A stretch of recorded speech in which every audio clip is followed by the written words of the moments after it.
Good evening, people. And this time, for a change, I'm not on mute, I'm not in the middle of something else, and I was prepared.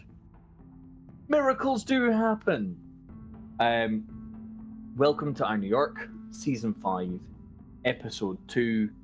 Importantly, as part of all the support bits and pieces that we're doing, we are, and correct me if I'm wrong, people, because I do sometimes fumble names, trying to support and raise money for Trans Lifeline at this moment in time.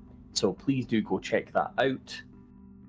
Make that commitment to help. People at Iron New York has always been specifically about inclusivity, pride, and especially around our trans family and making sure that we can do what we can to help them and represent them where possible. Only caveats before we kick off tonight's session is that there is in fact a heat wave in Scotland just now, which other people might not feel is a heat wave, so I apologise in advance if I look like I'm being gently cooked alive, because as far as I'm concerned, I am. So please do bear with me. And for tonight, I will say there is also one slight update, is that there may be some minor PvP in tonight's episode.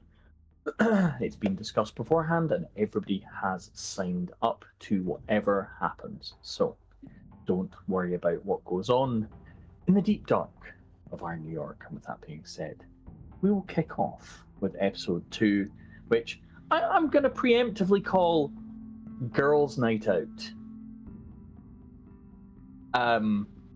Because I have a suspicion. Let's put it that way. No, I mean, keep it on. I'm just saying, I have a sneaking suspicion it's going to feel like Girls' Night Out. However, it is, I think, late summer by now, early autumn. I've got my timing correct. Mid. So it is a toasty end, the summer beginning of autumn. Apparently you're muted on the stream, Danica. Okay, so I just bought so for the purpose of this, it is a light rainy night when things kick off for most. But before the night draws in, Danica. Yes. That evening, before the sun sets, that afternoon, you've maybe had some dinner, perhaps. I have Where had are some. you? Well, I'm currently standing at a bus stop with my umbrella and my guard, but seeing eye doggy, waiting for the bus to get here. Because of the light rain. So we're kind of like huddled under this one umbrella together, although it's like mainly me and most of the dog is kind of hanging out. We're trying, but it's way too like big. About 3 feet out the back. Yeah, the number of people waiting at this bus stop is suddenly a lot lower than normal, and most people seem to have decided that other forms of transportation are clearly the right idea, as the about, ribs height black ball of fur that is gently radiating menace out of every pore, and you and your fluffy white hair, etc., looking quite innocent, in sharp contrast. It's okay. He don't bite. It just like scruff it, like softly scratching the top of this like wolf dog's head, just scratch. To say that when you mention those kind of words to people, not a soul fucking believes you, is not a testament to your lack of skill. It's a testament to their survival instincts. But eventually the bus does pull up, and it's like an older gent sitting in the front. It's like, and you come.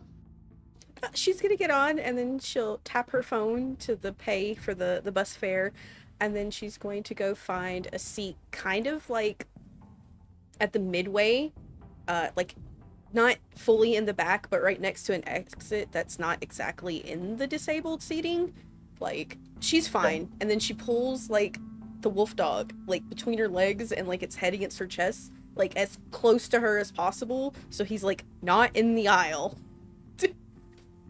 You can't see this, but the elderly Hispanic woman in the seat behind you is like staring straight ahead with the most like extreme look of like, nope, not saying anything, nope. Like big paper bag of groceries, clutches to her chest, slightly tighter. It's like, you don't see shit on a New York bus. Golden rule. But eventually, yes, the bus will drop you off or stop near your target destination in the meatpacking district. Yay! With that, of the breaks, etc. Oh. So cool. So she will get off. Well, not completely. Like she waits to like right at the edge, and then like sticks her umbrella out, and then like puts it on, and then she grabs her big old puppy dog by his vest that she's had to squeeze on him. And it's just, okay, off to Elysium we go. And yeah, you exit out. There is not a queue in front of the club for a change. The doors are closed. There is one very large security man that you can hear, mostly because you can hear the size of the Subway sandwich he's munching on. Cool.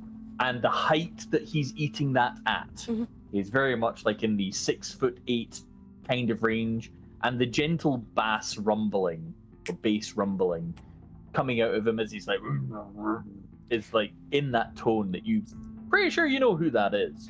Oh, so she's gonna be so like happily kind of walk up, and it's not cautious, it's kind of like hesitant, like maybe I shouldn't really be here this early, but you know what, whatever.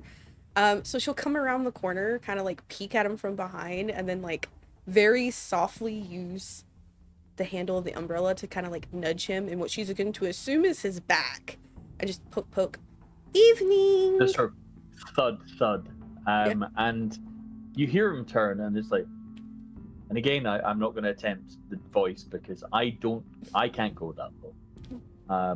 But you hear him go, huh? It's the lights on? Oh, yeah, this is why we have umbrella. Oh, okay. Sure. Umbrella. Okay.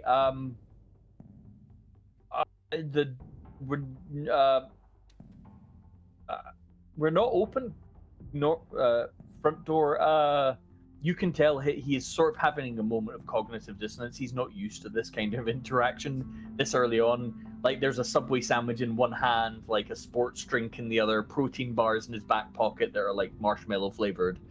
You can smell them from here, and it's just like, I normally have a couple of hours before this shit kicks off. I'm only like 45 minutes early. Yeah, for the lights to go off, not Wait. the. No, it's fine. I'm surprised, just surprised. I'll walk you through. Yeah, I'll walk you through. Give me 2 seconds. Yeah. Wait, is it not normal? It's not common. Most people who can get here early, well, Miss usually Bitch taught me this. Here. Like, Who? Miss Bitch. Oh God. What is her name? And it's like kind of like a slight head tilt, like she's trying to really hard think, but like to anybody who could actually see her facial expression, it's kind of like this smug little snarky ass smirk, and she's like, oh yeah, the Clarabelle thing. Right. Yeah. She taught Papa taught me. Okay. She called it something form. Something? No, and then he realizes he's making this gesture and you can't see him, and he's like, oh, I'll walk you inside. Let you in Nobody knows early. how to use an umbrella? I have to. Wow. Yeah, I think it's the sleeping pills that are the problem. As he desperately scrambles for ways of communicating that aren't immediate masquerade breaking. We don't take sleeping pills? Okay, this is above my pay grade. Let's go inside. And he radios for someone else to come out who, yeah, of course I get paid. I'm well salaried. I'm a senior employee here. I run security out front. Valuable position. Of course I get good. I've got a pension and medical. I even have dental, elite dental. I'm on the platinum coverage. Like, she looks really confused. Like, that's not normal? Like, she's questioning it, like, to her that would be something normal. So she's really confused. Just, wait, is that considered a brag? I mean, yeah. America's fucked. I guess Aussies do it different, don't they? Very much. Yeah. Okay. Yeah, I'll show you in. Okay. And you hear someone else take up station, and he unlocks and walks you through the front entrance. Still really confused. You get inside. There's no music playing. There's like sound checks, last-minute sound checks going on. The clank of the bar being made ready, echoing everywhere. The scrape of chairs and things on concrete, sounds of brushes, and most importantly, the wum wum wum wum wum wum wum wum wum of a floor buffer. Oh. The omnipresent sign that the cleaners are in. And yeah, he escorts you upstairs, and he's like, "Are you just stopping off in the booths?" Well, maybe. Is there a... And she kind of like looks around for a second, like she could almost see, but it's more like she's listening at different angles. She kind of leans in. She goes, "Is there like a ghoul or something that could like help me around with people they would know inside? Like where they would be so that I could set up there? You know what I mean, right?" Yeah, I mean, me to an extent, but like, okay, who's it you're looking for? It's like a sudden realization that she has absolutely forgotten the doctor's name and only knows him by the nickname. And she goes, "Mr. Lizard. Big horns, feels like a, leatherback lizard. Spider-like teeth that are really messed up and not spider-like claws. He's a doctor, healer. Used to be the keeper." Okay. Oh, for a minute, sorry, I thought you meant Liz for a minute. No, I get who you mean. Right? Yeah, I get you. There's another lizard? Well, yeah. I want to meet him too. What, sir? I want to meet him too. You want to meet him too? Yeah. It's okay. We'll do the first one. We'll do the first one. Now I know there's another lizard I can meet. The ex-keeper won't be here for like maybe 50, 60 minutes. Oh, well, where would he normally sit? Upstairs in one of the booths. I can show you there, or I can key you into. I can give Bob a shout, and he could show you to the right bit of Conventus if you're okay with that. I'm not allowed up there. What is a Bob? Bob. He's our Bob. He's our man. He's the man with a plan. He is the guy who runs the elevator. You have to have a guy run an elevator? I mean, he more chooses to run the elevator and has a big sword and tends to get really grumpy if you tell him not to. So we don't really question it. Apparently, he's in charge. So, first line of defense. Sure, show us the man with a plan. Okay. And he nervously escorts you through the second floor to an elevator that dings, radios for someone, and eventually it opens, and you hear someone with a sort of Slavic accent. Goes, yes. Oh, are you the Bob, the man with the plan? I am Bob. But are you the Bob? Yes. Oh, I'm the only Bob that matters. yep. That makes sense. Why? Anywho, so she like kind of like pushes into the elevator with the gigantic fucking wolf dog and then tries to like settle herself. Ex- He said that you could take us to Conventus or the right yes. place. So, okay, we need to go there. Yes, but a ticket this is service animal. Did I put the wrong vest on him, or are you illiterate? No, and like there, it really does. It just says service dog. It's more the fact that he looks like he could rip a tank in half. Good. That means nobody fucks with the blind girl. We got really tired of people trying to pickpocket us or like grab our butt, and then you know what? A King Corso wasn't doing it, so this is. And she kind of like pats his head, and we call him Tristan.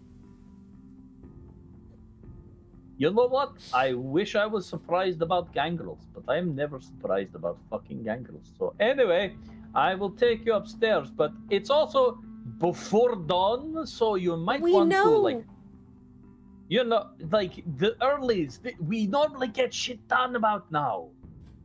I'm just gonna sit down. Up we go. Okay. I heard you have a big sword. I do, yes. Like, I can't obviously see it, blind.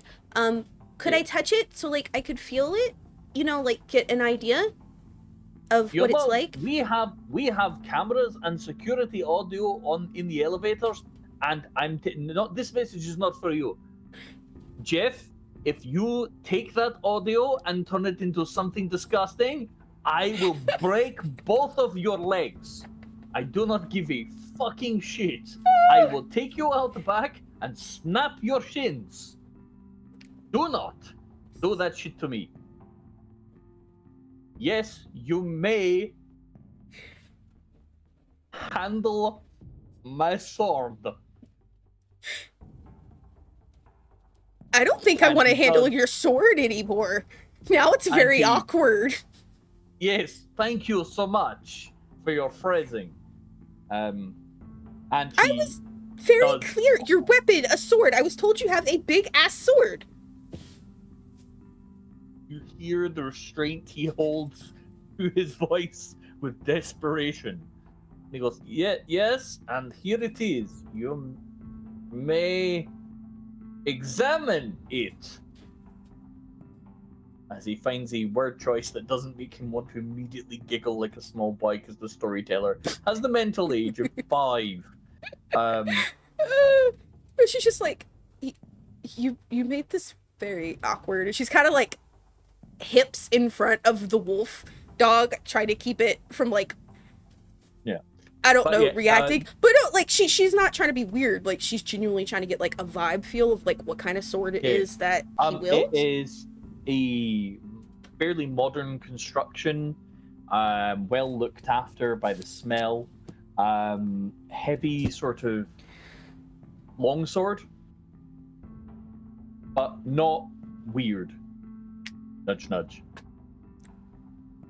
She just kind of like, after, you know, feeling, she's very careful not to like cut herself or anything. It's kind of, she's trying to figure out what kind of sword it is. You guys are so fucking immature, all of you. No, she just wanted to know, kind of like an observant thing. Okay. And then it's like a mental note of, okay, so there's a guy that uses the elevator and he's the one that takes it around. He has a big sword. What she assumes is humans is kind of scared of him, but he knows his way around enough to get her to a kindred only place. So he would kind of be the person that you would need to know, kind of like those mental notes. For later, building up that sort of mental picture of who's important, etc. Absolutely. So chat, I'm watching you behave. Anyway, you get shown up into Conventus. You cannot see it. Have you actually been up to Conventus before? I thought you had once. She went up once, but it was like a split second, and then a Dago had taken her back down. Right. So to sit in one of the garden-like pits until Jane came and talked to her. Okay. So this is a bit more of a long-lived experience as you're walking through quite a long area, and you're mapping out in your head, and you can hear these sort of sunken pits, what sounds like the play of water and fish, air conditioning of various kinds, silk hangings or fabric hangings, and you get a sense that this area is huge and open. Out of interest, do you have history or academics? Do I have who? History or academics of some kind? No, but I have... No. I have the E word, though. Oh, actually, yeah. If you could make a wits plus E word. Does my E word specialty yes, count? wit speciality. Yes. At difficulty 7. This is not an easy thing to sort of intuit. You said 7? Yeah. I really need to shorten out that damn specialty name. 6 successes. This is a killing field. Oh. Your instincts. I mean, yes, is it an amazing place to hang out and have parties and everything else? Yes. However, as the mindset that you have, this is also a perfect place to, with one narrow entrance way in that's easily controlled and held, and multiple series of fallback positions and pits and high ceilings and pillars. This is the perfect place to fight and kill if this was your nest or place of living. This is an incredibly well thought out, dangerous place that other people may not have realized and thought, oh, it's lovely and social and very old fashioned, and oh, Chesterfield sofas and leather polish and koi pits. And it's like, this is a place that you kill people. It also happens to have all those other things, but this was designed to kill first and foremost. But eventually, Bob shows you to a pit and says, just be careful. The sofa can be a bit grabby. Oh, is it one of those pits? Yes. What did Daddy call them? I can't think. Creepy ass flesh pit? No, he called it a living furniture, I think. Yes, I call it creepy ass flesh pit. Oh, okay. Can I just, like, would you mind if I stood, like, outside of it? Listen, I'm going to grab you a small chair. You can just sit right next to it. I do not blame you. The last time I sat down in there, I had the heebie-jeebies for days. It tried to put something in a place, and I was not very happy with it. So I will get you a chair. Yeah, no. We don't want that. Yeah. Okay, you can stand. Not bothered. No, I mean, we don't want something trying to touch us. That's weird. Oh, right. No, yes, exactly. Like, furniture shouldn't hug your butt. I mean, it should hug your butt, but it shouldn't hug your butt. Well, he gets you a chair. Anyhow. Listen, I will not question people's tastes. It's just not for me. And he leads you a stool. And for a minute, I'm going to flick over to someone else. Okay? As you wait. Kayla, you come to with that hunger that was briefly sated, gurgling again slightly in your chest. and a horrible, gamey taste in your mouth, and the weird, raspy breathing of your new house guest nearby.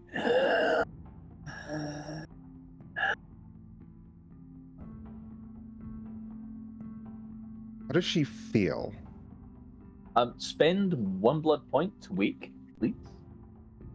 That leaves me at 1. No, blood, not willpower. Oh, thank you. Okay. Sorry. 1 blood point, immediate frenzy, murders everyone. Okay. So that's 7. Okay. Yes. So, you wake up. You're feeling pretty crap. The veins on your chest are creeping up and are now about a 3-inch wide sort of circle over your heart. And you can feel the bumps, the sort of almost writhing texture of them. You don't feel as bad as you were when you were ravenously starving hungry, but you do feel back almost dancing on that edge again. It's unpleasant. She's going to gather herself together. Does she feel anything else abnormal?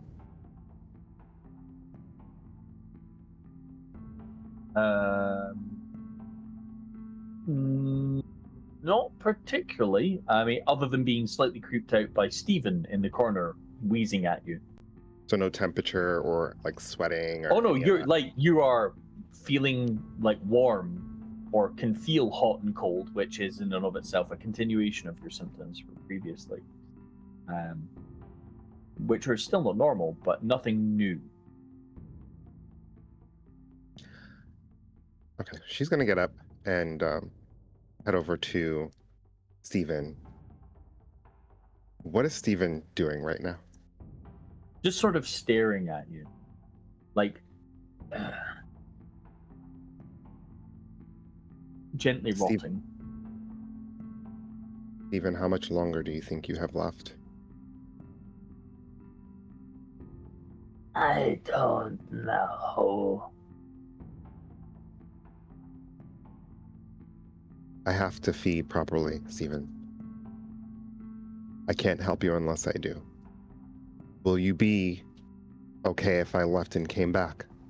Yes. Please stay out of sight. Yeah, I will. What you do notice as you are looking at Stephen is the fact that where he previously has shoved his arm inside you to feed you, there are bits of him missing.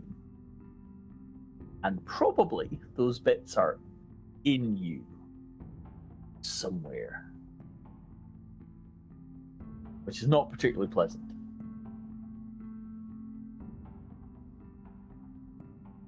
She's going to try to clean herself off as best as she can and see if she can contact her coterie mates possibly. But making sure before doing that she wasn't, I mean, after what just happened, is there anybody at my door? She's going to go and check to see if not anybody's right around. not right this second, but I'll let you think about what you're going to do next for a second. I'm going to switch over to Artemis for a second. Artemis, you awaken. Bum bum bum. Spend a blood point. 7-12. You're starting to feel that nagging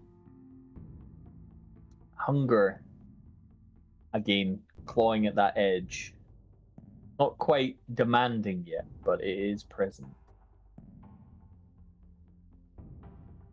Artemis slowly rises from bed, just kind of, oh, not again. Just have to do what I need to do. I don't know how. I'll go to the stupid big clubhouse and do the stupid things. Gets up, starts getting changed. Resentfully pulling on black clothing. You know. Black little cloak. Fashionable cloak, sweater. Okay. Fair play. Steps out to go get the kids food, get them situated for the night. They appreciate it very much. And the microwave lasagna dinner with extra veg in their little lap trays in front of the TV as they carefully eat.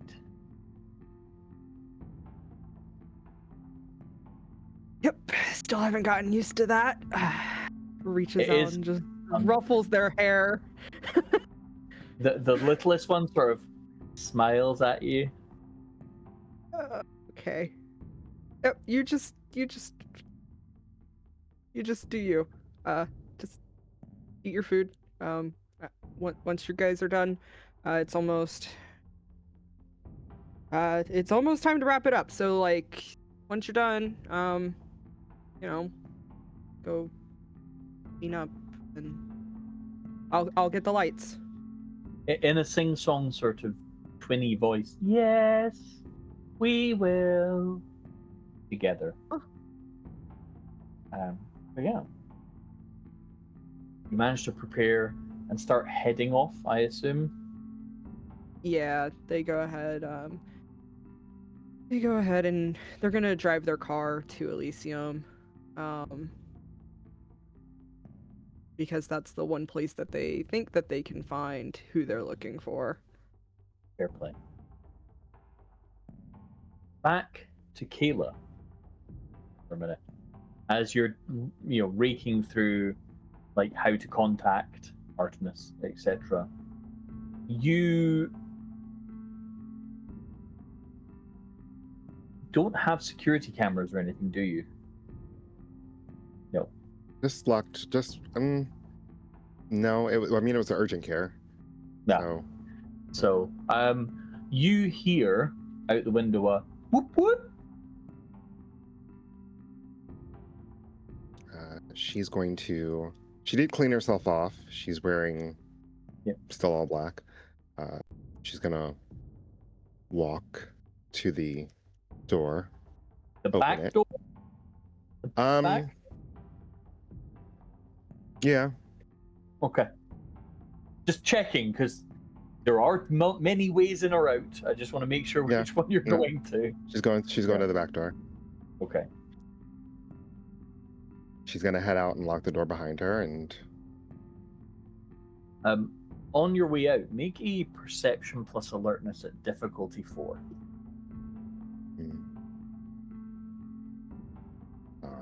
Okay. Oh, come on, dice. For those who aren't aware, the dice recently have been a tad unkind for our coterie, to the point we have renamed the dice bot as the Dice Brat, and it has behaved accordingly. Oh my gosh. 6 successes. You hear crystal clear through your sharpened, heightened, fearful senses. This is Officer Truffles. I'm at the property, and there's nobody home, but it definitely seems like the address. You want us to make a forced entry under, suspicious activity. Shall we just break down the door? The crackle of mic traffic. No, that's fine. We'll wait. You know what? We'll circle the block. That's fine. We'll have a look around. And you hear the walkie-talkie, the radio click off, and the guy, Officer Truffles, clearly, turns to someone and goes, "Oh, yeah, there's like a donut shop around the corner. We could stop there, grab some coffee, some donuts, maybe like a good Gouda slice, a cherry pie, and we could like shout abuse at somebody. And we'll just circle the block. Yeah, we'll go that direction. Now, you know where that coffee shop / donut shop place is, and it's in one direction, so you could theoretically head in the other direction. That's what she's going to do. So you circle away, and maybe it's just the fear, but strangely your stomach feels less rumbly in your tumbly. Thanks, chat. But yeah, you make your way into night. Dex plus stealth, please, at difficulty 6. Okay. I'm gaining. Well, does gaining cover count? No, that this is more slipping away unseen as opposed to obstructed. Gotcha. This is more, don't be awkward. Don't be suspicious. Don't be suspicious. Don't be suspicious. Don't be suspicious. 2 success. Okay. You slip away in a calm, very careful, controlled walk. And as you're walking away, you do pass close enough to the car, and with your previous role here, yeah, I mean, what kind of animal activist just steals fucking guinea pigs anyway? I mean, there was like lizards and stuff, like, but fucking guinea pigs makes no sense. And you quickly march your way away from your address. Danica. Yes. There is some hustle and bustle as Elysium beneath comes to life, and thus Conventus tiny little bit comes to life. More specifically, you are privileged to the effectively parade out of the few remaining swords. Do I know it's the swords? Like, can I smell and recognize Jane? Instantly, Yeah. just Yeah. You hear Jane go, "Oh, it's a. How in the hell did you get here early?" Hi. That is a big fucking dog. Do you want to pet him? And she's like scratching the top of Tristan's head. I'm more of a cat lady. Oh, okay. He's a good boy. He don't bite. Scratch, scratch, scratch, scratch, scratch. Sure. And it's like And dead straight face. yeah, just for those who could see if they were here, the dog's face is effectively like this. He's unamused. He is unamused. However, how did you get here so early? You didn't sleep here, did you? No. I showed up like 45 minutes early. You hear her do some quick mental arithmetic. You go, the sun was... Oh, it's raining and there's an umbrella, and Papa's wife showed me how to do that like 1 hour before sunset thing. Oh. Right, okay. So, creepy weirdness. Go. Yeah. Yeah. Creepy weirdness. I tried explaining it to the other guy, but he just kept getting really weirded out. I mean, yeah, no, I can understand. I get weirded out by it, and I live here. Oh. So. Okay. I mean, Papa said it's a good way to keep people off your back and suspecting anything. Oh, no, 100%. Yeah, it is. It just weirds me out. I like Sorry. No, it doesn't weird me out that you do it. It weirds me out the idea of me doing it. Oh, I brought you a gift. Oh, did you? Oh, whoa. Please tell me it's not the dog. Please tell me it's not the dog. No, the dog's mine. Right, good.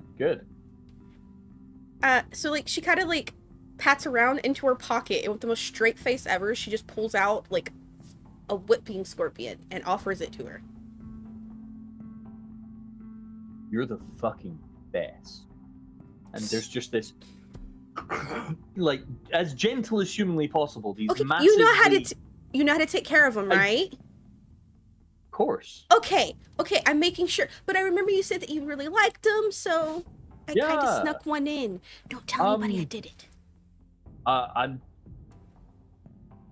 I'm gonna have to come back. I need to go put him in a terrarium and get him a piece of cork bark to hang down from. Yeah. I wasn't expecting a whiptail scorpion not for breakfast, but you know what I mean, like Yeah. as a surprise at No, breakfast. you I were wasn't gonna very eat it. nice to me and kind, and you taught me how to do the ghoul thing. So I thought, like Papa said, you never leave debts unpaid. So you taught me. That is very true. I give That you is very true. foot things. Thank you. Of I will course. be back in a bit. Sorry. I'll be back soon. She sounds really confused, happy, confused, mostly confused but happy. And drifts away to go and deal with that. Everything okay? Yeah, I accidentally hit the mic. Oh right, okay. And goes to deal with that situation. So to summarize where we are just now, we have Artemis in the blackboard paint black Subaru driving through the darkened evening streets of New York as it gently rains. What music's playing, Artemis? Oh, that radio doesn't work, but they are singing, you know, some Evanescence to themselves. Okay. I was going to say it's either Acapella. Evanescence or Queen. It was going to be one of the two. To follow on from the tradition that all black cars must play only Evanescence or Queen. There are only the two possible artists in any black painted car. We have Danica sat there confusing the crap out of all the kindred waking and making their way through to Conventus to their various duties, and Kayla subtly fleeing through the streets of New York away from an investigatory police presence with a preference for donuttery, buying them a little time. Kayla,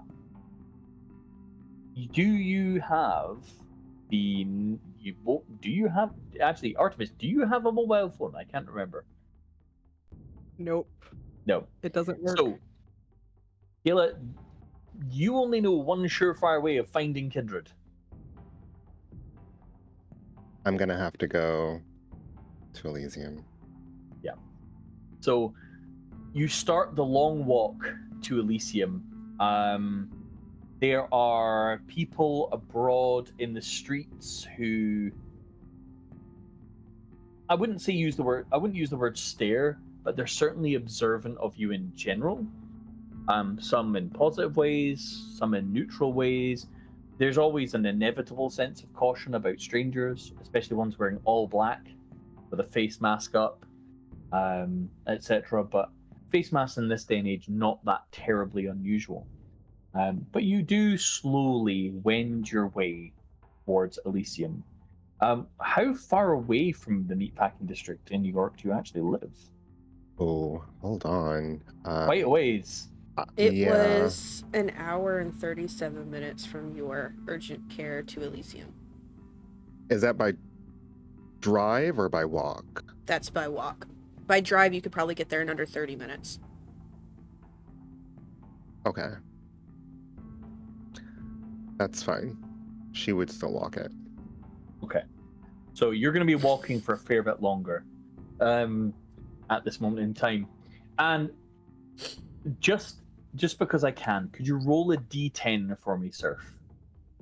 Because someone in this coterie taught this storyteller a fun thing to do now and again, which is rolling luck dice.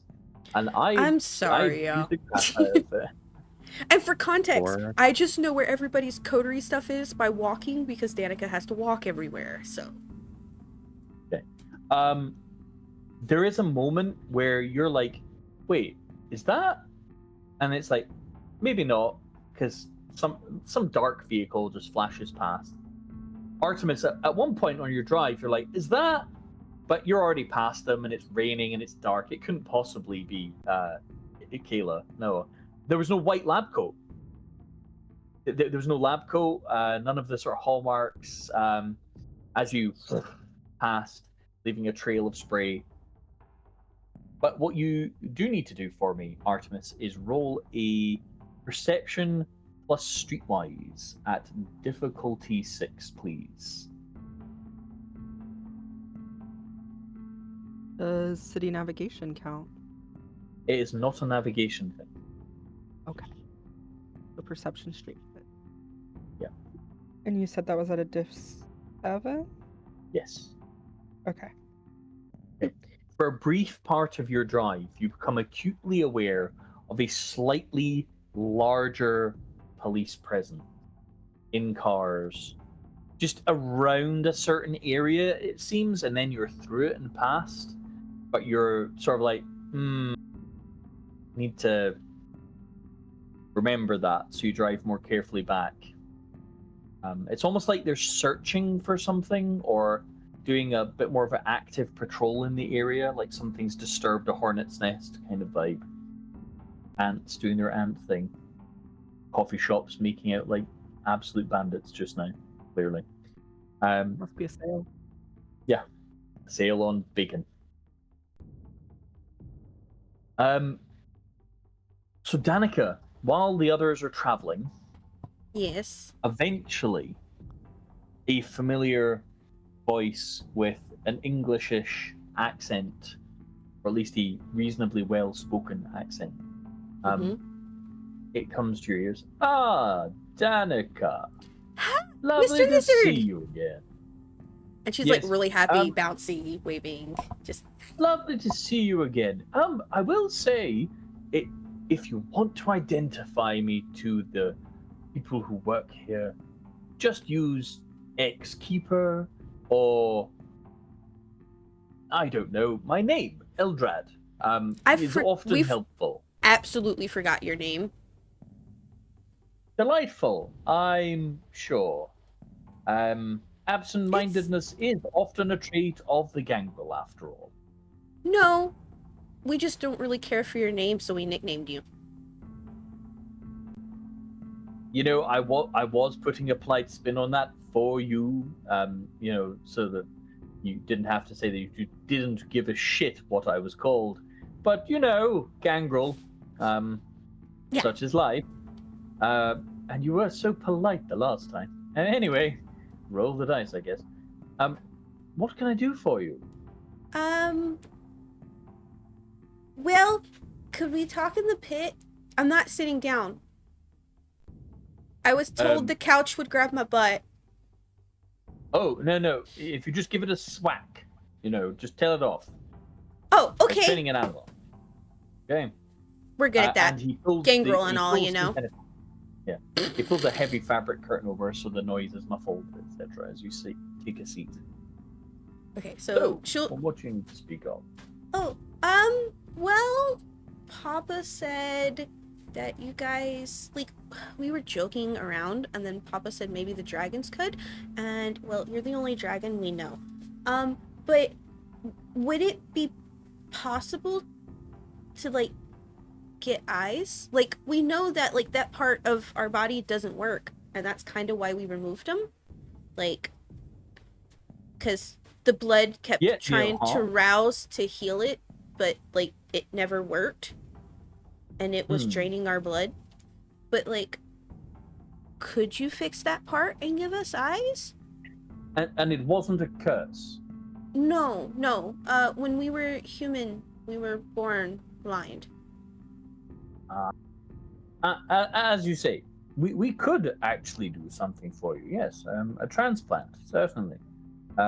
We would need a nice donor whose eyes you might like.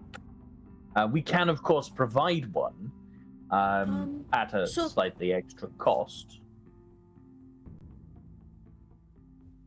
Say that we're very spiritually inclined. Yeah. And spirits tend to pull around us and attack things that try to work on us. Would that be a problem? It depends. Are they going to rip out my ass? She kind of, like, starts petting the dog, like, as if trying to calm it, because, like, at that thought, it's kind of like a, yeah, he's gonna try a bite. Well, no, their defense is, to make things panic, kind of like how we got here early tonight, and spirits helped us walk. can you only work on dead things? No. Quite the opposite. Oh. Living Wait. things, dead things. Which one's easier to work on? They're the same. I mean, fleshcraft is an art form. It appreciates a good medium. It's not about whether the medium is kindred or mortal. Although doing it to mortals can lead to rather interesting side effects. What if we weren't exactly human to begin with when we were turned? I'm pretty sure you'll be fine. What if... Okay. Will it turn into all forms we turn into? Like, we're not going to turn into like a dog when we try to use protean and not have eyes, right? Or are we going to need it for every form? Well, no. So, really basic ones would be a problem. However, we can do the more high-end work that allows it to be... See, there's a difference between just sticking a body part to someone that the primitive workers of fleshcraft can do. Whereas I and some of my colleagues are a bit more specialized. And it becomes a fully integrated part of the whole. Your vitae flows through it as it flows through you. Okay. Vitae's just blood, right? Nothing fancy? Yes.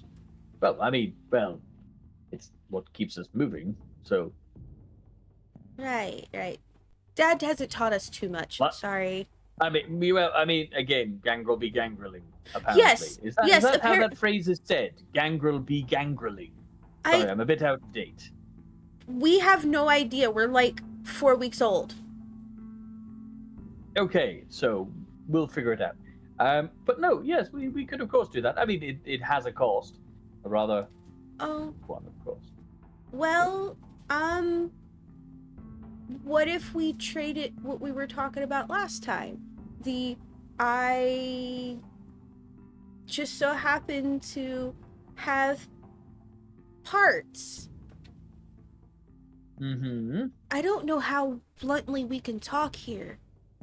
Oh, absolutely bluntly. I'll turn on the noise cancelling. And there's suddenly okay.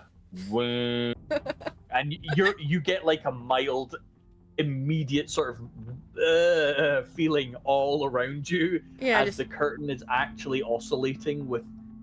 It's like a dead zone suddenly that you're surrounded by. Yeah, she's. Okay, but no, because remember you said if we found something to trade you for all the dead bodies that we're probably gonna have, let's be real, that you would do it. Could we possibly arrange that? Like, so many bodies for work? Well, absolutely. What there's an even better arrangement to come to, which is we agree to do the work at some point when you reach a certain critical mass of supply, but then ongoing maintenance in exchange for ongoing supply. If something were to happen and you required a little touch-up or a little fix, because if you got in a scrap and got one ripped out and was struggling to come back, we could top you back up again. Yeah, she kind of just like softly pets the dog. Is like, yeah, we get into a lot of fights. Yes, I can tell by the, What? The werewolf, dog? The werewolf claw marks on your face. Oh, yeah, we found a fighting pit. That was you. What do you mean that was me? Are you the person who beat up the Archon? They said white hair, and I'm going to be honest, I didn't immediately think of the little blind girl. But, the dog is making me question that assumption. I'm taking that as a yes. We have no idea what you're talking about. Yes, oh certainly. The daughter of old man Gangrel has no idea about beating up someone famously strong. No! We were working all week. Uh-huh. We were. Yes. Yeah. Very We learned how to take a gun apart. And put it back together. Another 30 seconds. So no, just going to stop you. I'm what? You have a gun? We do! You can't see! I can see enough to shoot you. I was not prepared for this conversation so early in the morning, and I haven't even had my morning snack. You are a strange woman. Utterly. Sire ain't raising no bitch. That's how you say that, right? I have no idea, but it Okay, sounded so good enough to me. we're both just got it. Okay. We'll pretend we were. I believe the term is totally gangster. Yes. Don't say that again. You're too old for that. Totally gangster. Yes. Like dripping, you. I don't know. It sounded cool at the time. And to cut away, sorry, because frankly I've had enough of Eldred's voice for 5 seconds. Artemis, you reach Elysium's parking lot. You find a spot to park at. I think it fell. Oh. I take it you're heading into secure parking and not abandoning the car a couple of streets away or anything weird like that. Correct. And going in through the back entrance? Yep. Okay, and taking that little side shuffle through the catering area and then up through that little side entrance up the... Yeah. So you sneak your way into the second floor of Elysium, piece by very slow piece. It does take a bit of time. You're dodging people with trays and rolling, like stacks of bread and whatever crazed catering type things that happen in the deep basements. The lights overhead flickering, but it does get you, thankfully, to the second floor of Elysium, where I'm going to let you, as you're the first one in when it's actually open, pick what band is playing tonight. So hard. It's like the hardest thing you could have asked me. Hailstorm. There we go. Fantastic. They're great live. I've been to see them at the Circus of Madness tour. So Hailstorm is playing. It is the full-on metal apocalypse going on, which you're quite at home to and enjoying the sounds. But yes, you have found your way to the second floor of Elysium. Now what? So going to kind of just stay not kind of towards the edges of the area. Okay. Doesn't want to be putting themselves out there, and kind of looking around. One, looking for white hair, but two, looking for either ex-keeper or the actual keeper. Okay. Looking for Layla. So you spend some time on the second floor of Elysium. Unfortunately, all the people you're looking for are currently on a different floor of the building.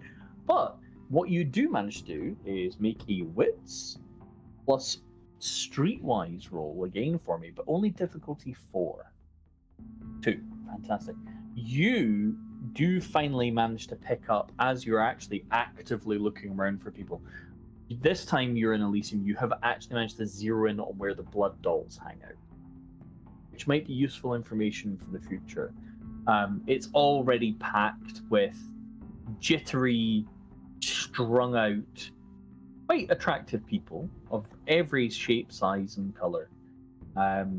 Every aesthetic is portrayed amongst a crowd of them, but it's like watching an anxious herd, but a herd that wants to be consumed. You can see some of them got that glazed look in their eye, that they're desperate for it. Definitely a vibe, and you're not sure perhaps how you feel. But while you're waiting for that, Hila, did you take a rain jacket with you on that walk? I had like a long black jacket with me. Okay, cool. So you're wet when you arrive, but not like wet through kind of idea. Similar to this, like they would have like a a brim, yeah. So yeah, you eventually reach Elysium. Apparently, Hailstorm is playing. There's a huge red carpet area filled with goths and metalheads who don't care about the rain, for they wear leather. and leather is waterproof. As are bald tattooed heads, which I can confirm is effective waterproof coating. But yeah, so you also see your favorite security person at the door. That's who I'm going to walk up to. And you hear him sort of start going, "Oh, hi. How are you? Yeah, good. You're looking a bit wet. I mean, rained on. You're looking a bit rained on. It is slippery out here, yes. Have you happened to see, and I will describe both of my coterie mates to this gentleman, but I'll do it quietly. As you're describing, not too far away, you hear that whoop whoop. Just that police car noise. It's not near, but you can hear it, and it gives you the itchies down the back of your neck. I am going to say, you know what, I'm going to head inside. Maybe I'll see you there, and I will... The white-haired one turned up, like, super early and went upstairs. And no, I've not seen the really morbid-looking one. Yeah. Thank you. I'll see you later, maybe? I don't... I'm not trying to cross a boundary here or anything, but if you're like struggling to get here, next time if you left me your number, you could phone me, and then I could order a cab to come pick you up, or She that way you pulls don't out- get rained on. She pulls out a card, and she passes it to him, and it has her number on it. And it's a really weird looking card, like it just looks like a bone. And she'll put it in his pocket, but she'll move up close to him and give him like a little kiss on the cheek. You can feel his heart rate spike. It makes you feel a little hungry. But yeah, just head on in. All good. Yeah. And and if it's raining, snow or something, just I'll text you a message and I'll let you know it's me, and then you can text me back, and if you need a ride in the future, you can say, and I'll just get you a taxi or something arranged. Yeah. She says thank you, and as she leaves, she's caressing his face as she walks away. I would like it if you could make a charisma plus empathy roll. Please, we'll go with difficulty 6 here. No empathy. Trying to remember if empathy was on the no rolls list of skills. It's one of the ones you can roll, yes. Yeah, so you can still roll it, even because theoretically anyone can still be empathetic, even if they're crap at it. And you said difficulty 3, right? I said difficulty 6, not 3. 6? Oh, okay, thank you. Yeah. Isn't cheating. I just juxtapose numbers sometimes. No, you're fine. 1 success. Okay. He does seem a bit flustered as you leave. You seem to have left a bit of an impression on Mr. Security Guy. But yeah, you head on inside, and it is immediately horrifyingly loud because it is a metal concert.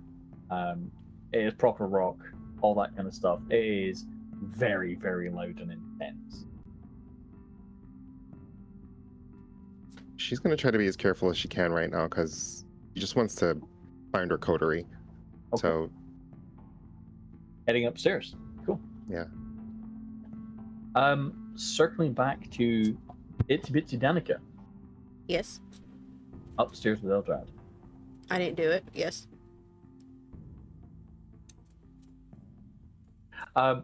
So, other than the arrangement we've come to, is there anything else I need to know about? Anything else I can help you with? She's really trying to think for a moment, and then she just... Actually, yes, there is. excuse me if I'm being a little too bold with this, but I've recently gotten some ghoul who are good at helping do cleanups and butchering. That kind of a good cleaning crew. Oh, of course. I mean, blind girls always As he knocking things realizes over. he's blinking to the Blind girl. Yeah. He just had that. Oh. But no. I was wondering if it was okay with you because you did give me access to this location and it was supposed to be for mine and my other friends only. Would this be okay to have our butchers possibly do it? We could also directly drop off to another location. Well, I mean, what it's sounding like is you're going to add more diversity to the materials coming through that location. Yes. So I think that's just an expansion of our existing agreement. I think I'm quite comfortable with that. As long as they're, solidly controlled and not prone to blabbing. Oh, no, they don't speak. They rather cut their own tongues out and die first. See, this is the entrepreneurship that the younger generation has been missing. The desire to rip the tongues out of their minions' faces for doing something wrong. This is the kind of work ethic. Well, apparently not. People are going, oh, feelings, oh, and being nice. Whatever happened to just ripping a limb off of a minion who didn't do something properly and replacing it with, I don't know, the arm of a bear? Well, treat them correctly. We can't do that, but if you're going to blab, then you're risking the masquerade, so you're not worth keeping around. Just snap a neck, call it a day. Yes, concrete boots, as I've been told some people prefer around here. You're either mesh overcoat. You're either a helper or you're dinner. That's how I see it. This is good old-fashioned approach to life. Or, well, not life, you understand. Unlife. Yes. The life of and of life, yes. Very, very true. Okay. Yes, no. Fantastic. Do I need to talk to Papa about this? Because he hasn't released me yet. I'm still under Papa. So, would, in terms of, the fleshcraft deal, because I'm still under Sire? I would suggest making sure that he is either comfortable with it or he officially declares you independent, which, quite frankly, given your terrifyingly competent nature, I doubt he would much have a problem with, but you never know. You never know. Some sires can be quite overprotective. I prefer to throw mine to the wolves. Oh. I mean... Not literally. No, I mean, he did that to me. He threw me in a pack of Guru and told me I either survive or I don't. Certainly innovative. Pardon me saying, but it also sounds a bit stupid. But I mean, not really. I learned a lot about the Guru. I can imagine. Most people would have learned the internals of their digestive tract. Do you know that you can use Malkavian powers to derange them out of complete rage and take away their ability to shift?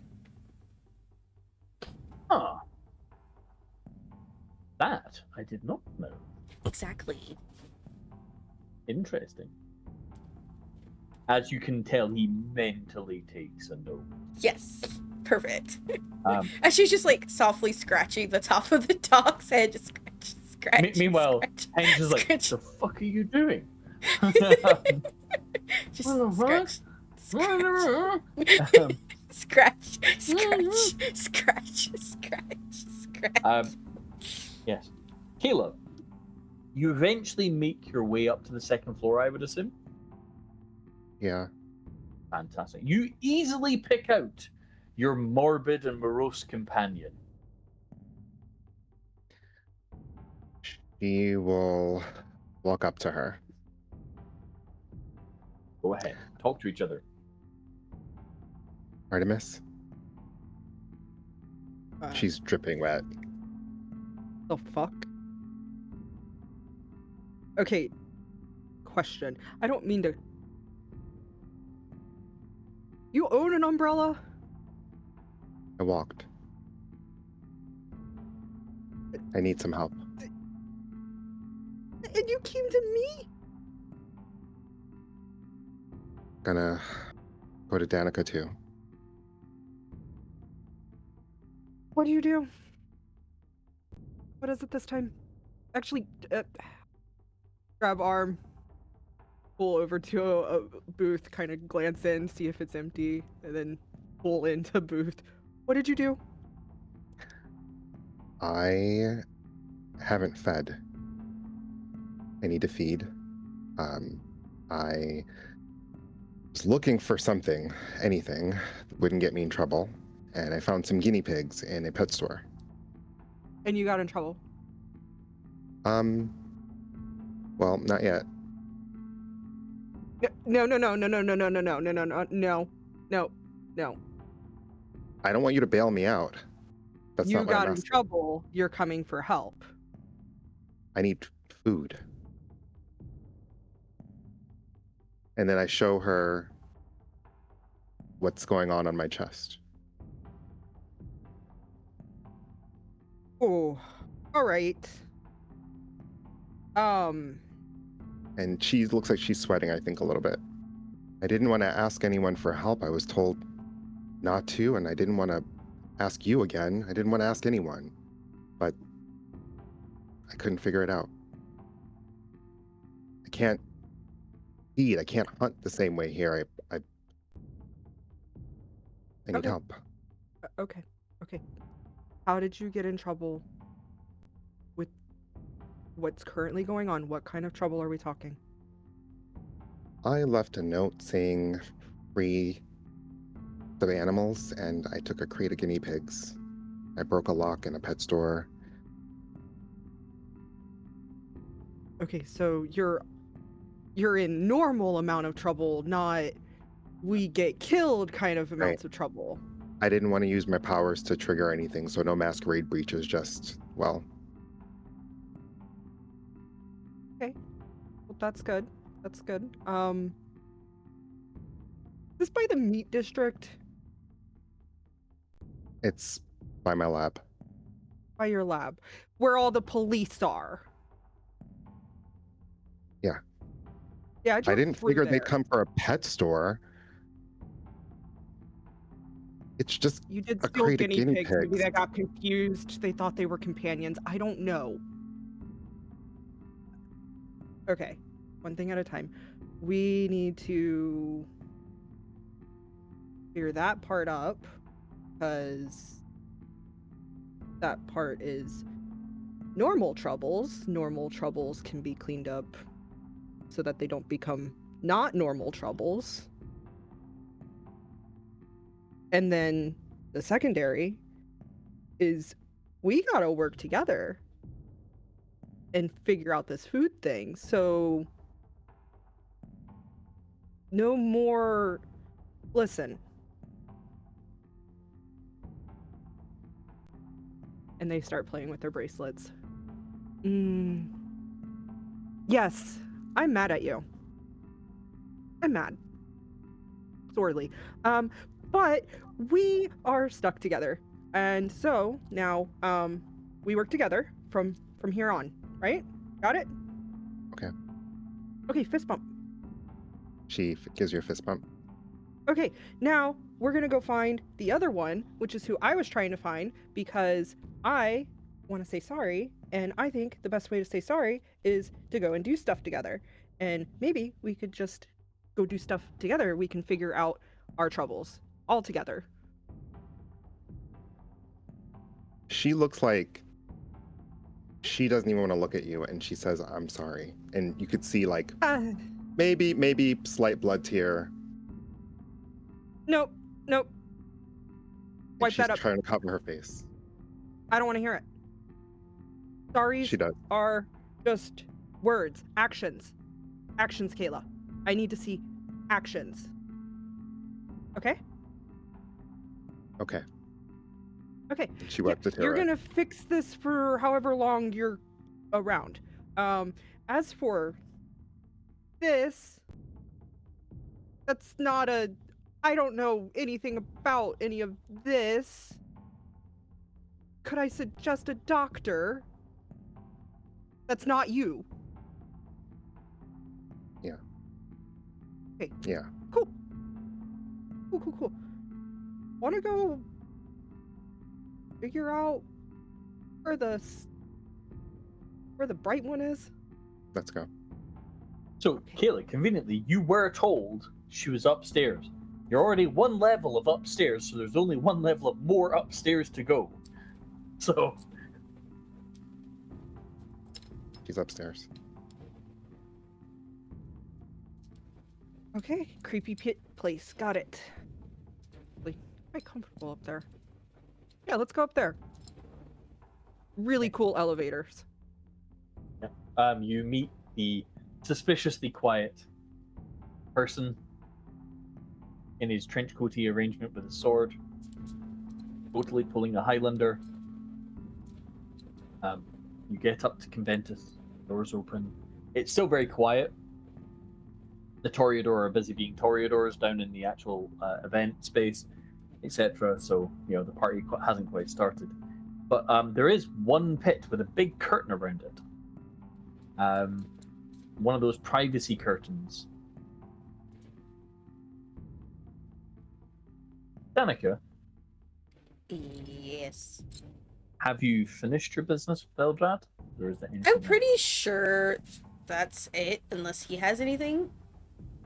No, I'm quite satisfied with the idea that your operation is expanding into the more conventional world of cleanups and extra course. cleaning supplies. Uh-huh. It sounds like it will become a regular marketplace. Oh, that is something I need to ask. Is here a good place to visit you should I ever need help with work?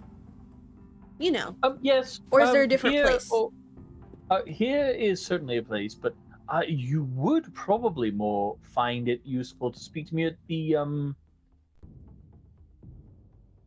Sorry, my storyteller brain literally just took a blank. At the doctor's office. Could you sorry, be a little not just bit more? doctor. Doctor's office. And I'll give you the address. I'll give you the. Okay. Cool. Then yeah, no, that's it.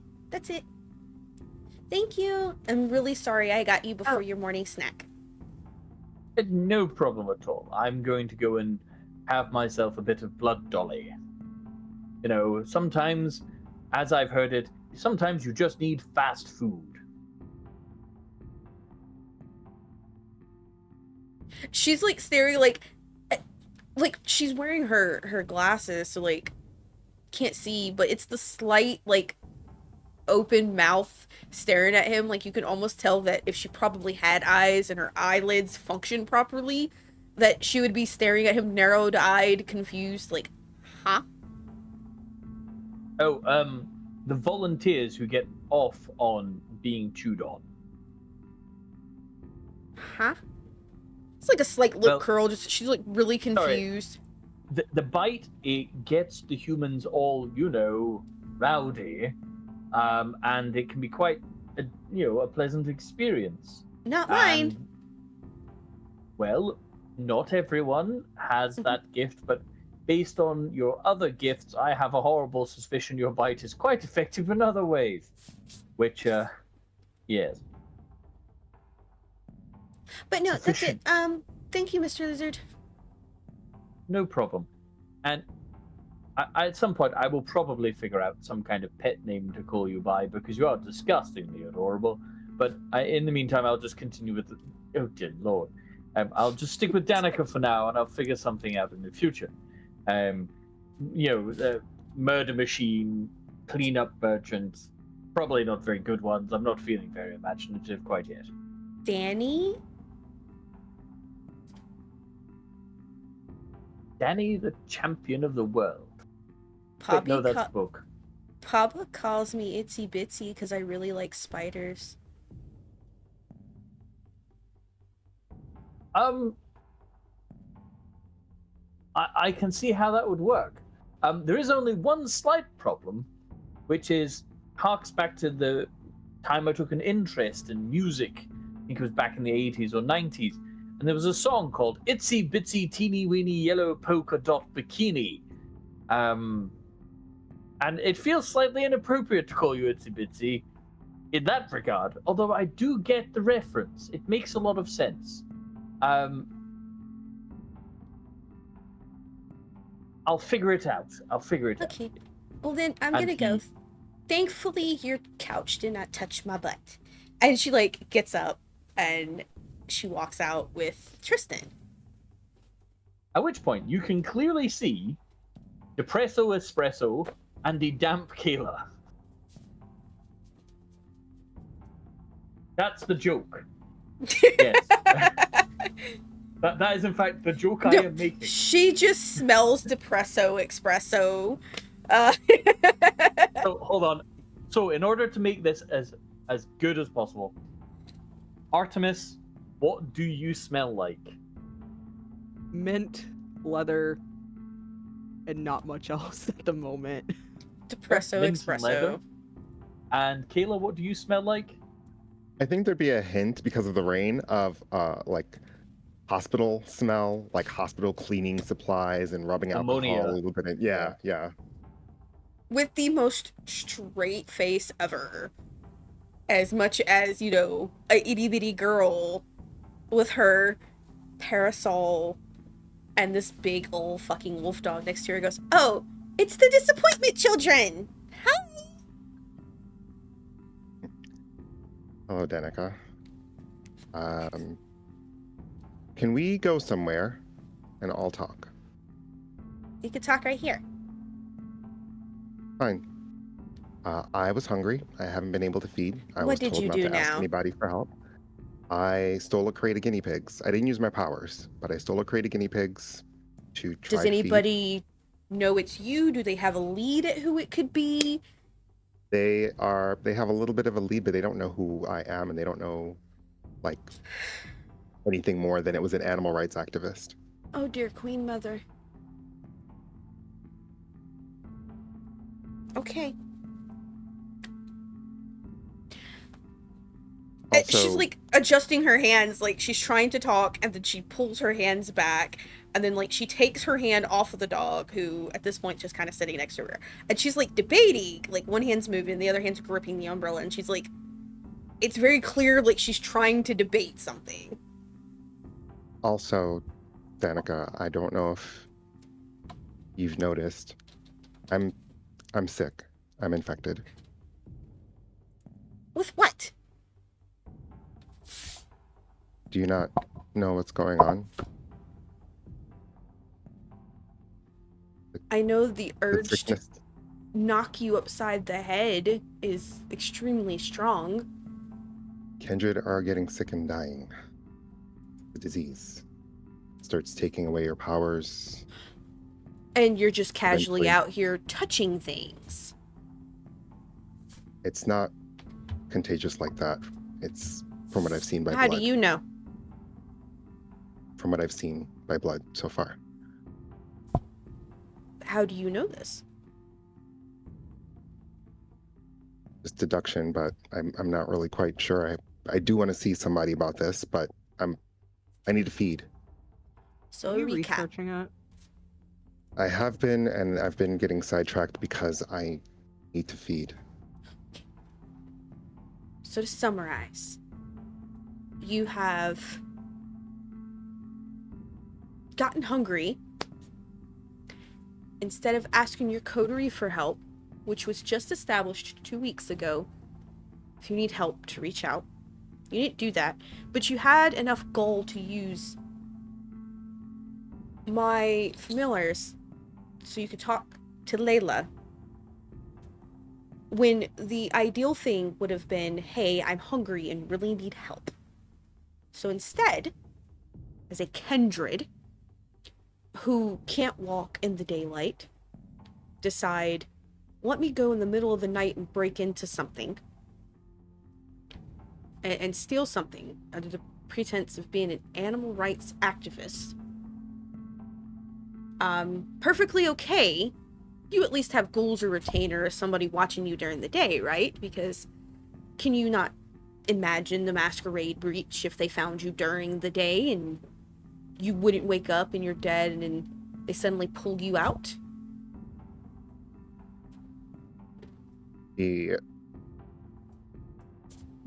She will actually fall, I think, to her knee for a second, and you might hear a cough, and she'll say, I wanted to try to do this myself. I didn't want to involve you guys, but you're right.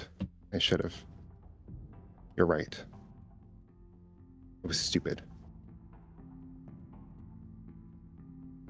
Right. And look where it gets me again.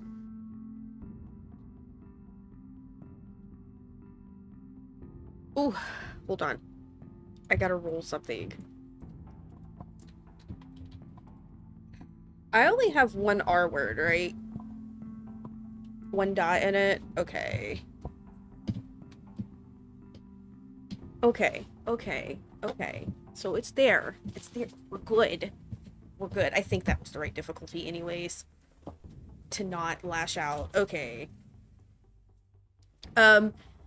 She's not going to, but you can tell for a split second, like, her foot comes off the ground, and it's very clearly, like, she is about to just haul off and probably kick the shit out of you. But there's, like, this slight stop, and her hand that was in the air, kind of gesturing as she talks, kind of grabs the back of the dog, along the collar, and it's, like, a really tight grip, to the point you realize, like, there's a slight color change in her knuckles, like it's turning white. And then she lets go and she goes,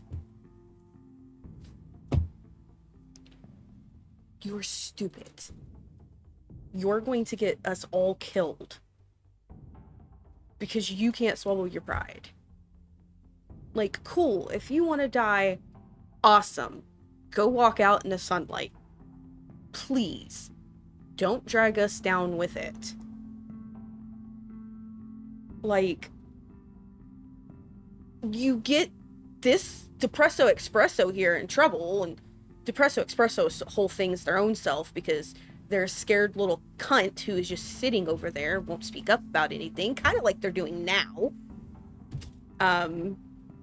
Notice that Danica cannot see this. Yes, but your bracelets, she can hear when they move. And just like right back,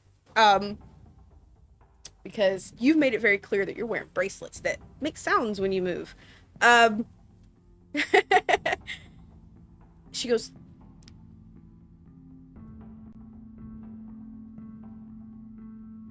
"You have no regard to life for anybody but yourself. And this," and she kind of like gestures down towards like where she had heard your voice from where you were kneeling, "is proof of that. Like, you came in going, oh, I fucked up, and then you automatically turn it to you're sick. I don't care if you're sick, quite frankly. Good. Go die. Less problems I have to deal with. But while you're alive, you're going to learn to actually reach out to people, or I'm going to stake you myself. Like, if anything, we'll toss you to the people researching the plague, and you finally did something useful." She kind of sighs, and then she, like, reaches up with, like, her spare hand that was on the dog and, like, scratches the back of, like, right behind, kind of like her ear. And just... "They have a lead on you. Okay. Awesome. Question." And it's a slight lean on her hip, like she's trying to lean into the dog almost, as if she would have used it for like brace support, I guess would be like the best term. And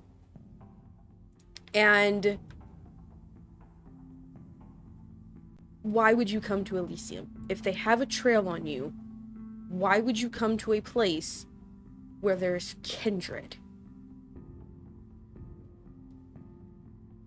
I didn't know where else to find you, or I didn't know where else to find anybody, really. No one uses phones. There was only the one spider. I didn't know how to get in contact. Okay. It was made very clear my sire is old man, yes? Yes. So wouldn't you go looking for where Old Man would be? Like, logically speaking, you're supposed to be a doctor, yes? So I'm assuming you have some type of intelligence, or else you probably never would have made it this far. Into your, I'm hoping you have a degree. Please tell me you have a degree. Yes. Okay.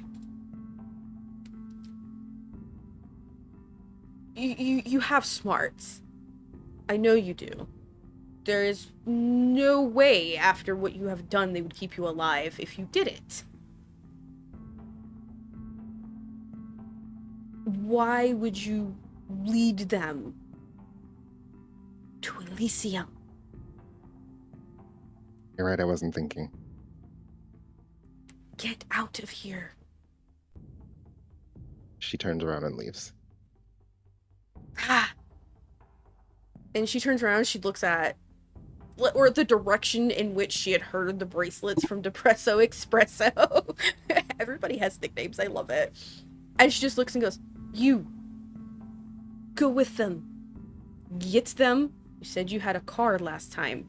I'm assuming you drove that here. It's raining. Yep. On it. Take And them Artemis. to Chinatown. I will meet you guys there. Both of you are going to owe me massively. Even more. You. Okay. Una, See you you owe there. me twice. Bye. Little hop skip trying to catch up to Kayla, grab Kayla's arm. You're coming with me. And You Artemis make is it- gonna show them the way out. You make it to the car park, and the fact that you take Kayla. This is the strangest journey you've ever been to a car park in your existence. That you've never scrambled over a concrete, a 4-foot-ish high concrete wall into a piece of scaffolding, down through a hatch. It's like adventure playground kind of vibe, which for you is strange. But you do make it through with some guidance from Artemis. Out to the carefully black painted car. And you can both make a perception plus alertness roll. You're going to need a difficulty, sir. That is true. It's almost like difficulties exist or something, apparently. Hold on, the coffee ran out. No! Difficulty will be 6. Apparently, the Dice Brat has forgiven because we're clearly on stream. Something I'm dreading what's going to happen later on. So yes, you successfully managed to spot that outside, out front, from your vantage point in the sort of car parky bit, through the grates, because obviously there's more underground parking. It's like ground level and under. It's not up, right? You notice through the sort of vents, etc., that lead up, there are not flashing blue lights, but you do spot a car in the typical livery of New York police, sort of driving slowly along the street outside. But you get to your car and you drive. Artemis, I take it you have the driving skill. Do. Should we test the dice bot? Should we test the dice bot? Should we go with a Dex plus Drive? At difficulty 4, because it's just driving normally. Nothing could possibly go wrong with a simple driving test. Especially was that not in the diff rain. for? Especially not in the rain. Difficulty 4, Dex and Drive. And I just do want to mention that Artemis told Kayla, put the seat back. You're not in my car. Just clang, horizontal. Yeah. Before you drive past a police car that looks in yours and you look back and go, hi! 3 successes. Apparently the dice bot is a generous and mighty god and is not torturing people today. Yes, you managed to drive in the rain and not total your car all the way to Chinatown. You're not exactly sure where in Chinatown, because you just said Chinatown, but you're in Chinatown. The good news is your car stands out in Chinatown in the same way that a road flare stands out in a velociraptor's mouth. It clearly does not belong, is the simple answer. A matte black Subaru is not exactly in style here. Let's put it that way. However, while you are driving slowly away, Danica, what is going on with you? With the most annoyed look ever, she is going to go and attempt to find a sword or a rod, because she knows the rods could be here. Whichever she kind of finds first, kind of as a heads up of what Kayla just did, so that they can keep alert out. Okay. Like, hey, the police might be coming here because they're training someone, and then they were coming this way. And is absolutely going to, because she's not hiding anything, report what Kayla told her in terms of both the I was hungry, so I broke and stole guinea pigs or something like that, and that she's apparently really sick. Okay. It'll be Jane. Apparently, I can't talk tonight. I'm just completely incapable. Jane will thank you for that info. Make note, shall we say? Yes. Okie dokie. I'm going. Have fun with your new pet. Thanks. Yeah. I'll need to get some like specific misters or something just to keep the moisture right. But yeah, no, thank you. Oh, I'll bring you and I'll those spread later word. tonight. Oh, okay. Thanks. You didn't need to. I could have got them, but I breed them, so it's like fun. So like, if you ever want to get into that, I can help you. that sounds really cool. Okay. Thank you. Okay. Yeah. Bye. So she's gonna go Bye. out, and she, because she really doesn't want her cover blown. She's gonna head to Chinatown. I don't think it's that far of a walk. I think it's like a 30-minute walk. Actually, I think right now it might be easier to walk instead of drive with the rain and the traffic. I was gonna say by the time a car actually arrives. I mean, your van is upstairs, so yeah. No, she's good. We don't need that awkwardness getting pulled over with the cops. But if she does see a cop along the way, she's gonna talk to them about what she knows. Yeah, you know. Yeah. If we hear the whoop whoop. Yeah. Oh, right, okay. Roll a d10. Yay! This came back to bite me in the ass. Smidgen, tiny little bit. That's a 2. There is, in fact, no whoop whoop on the way. Okay. You know what? She's gonna pat her puppy's head and goes, if you see a wolf, if you see a cop, can you lead me to it?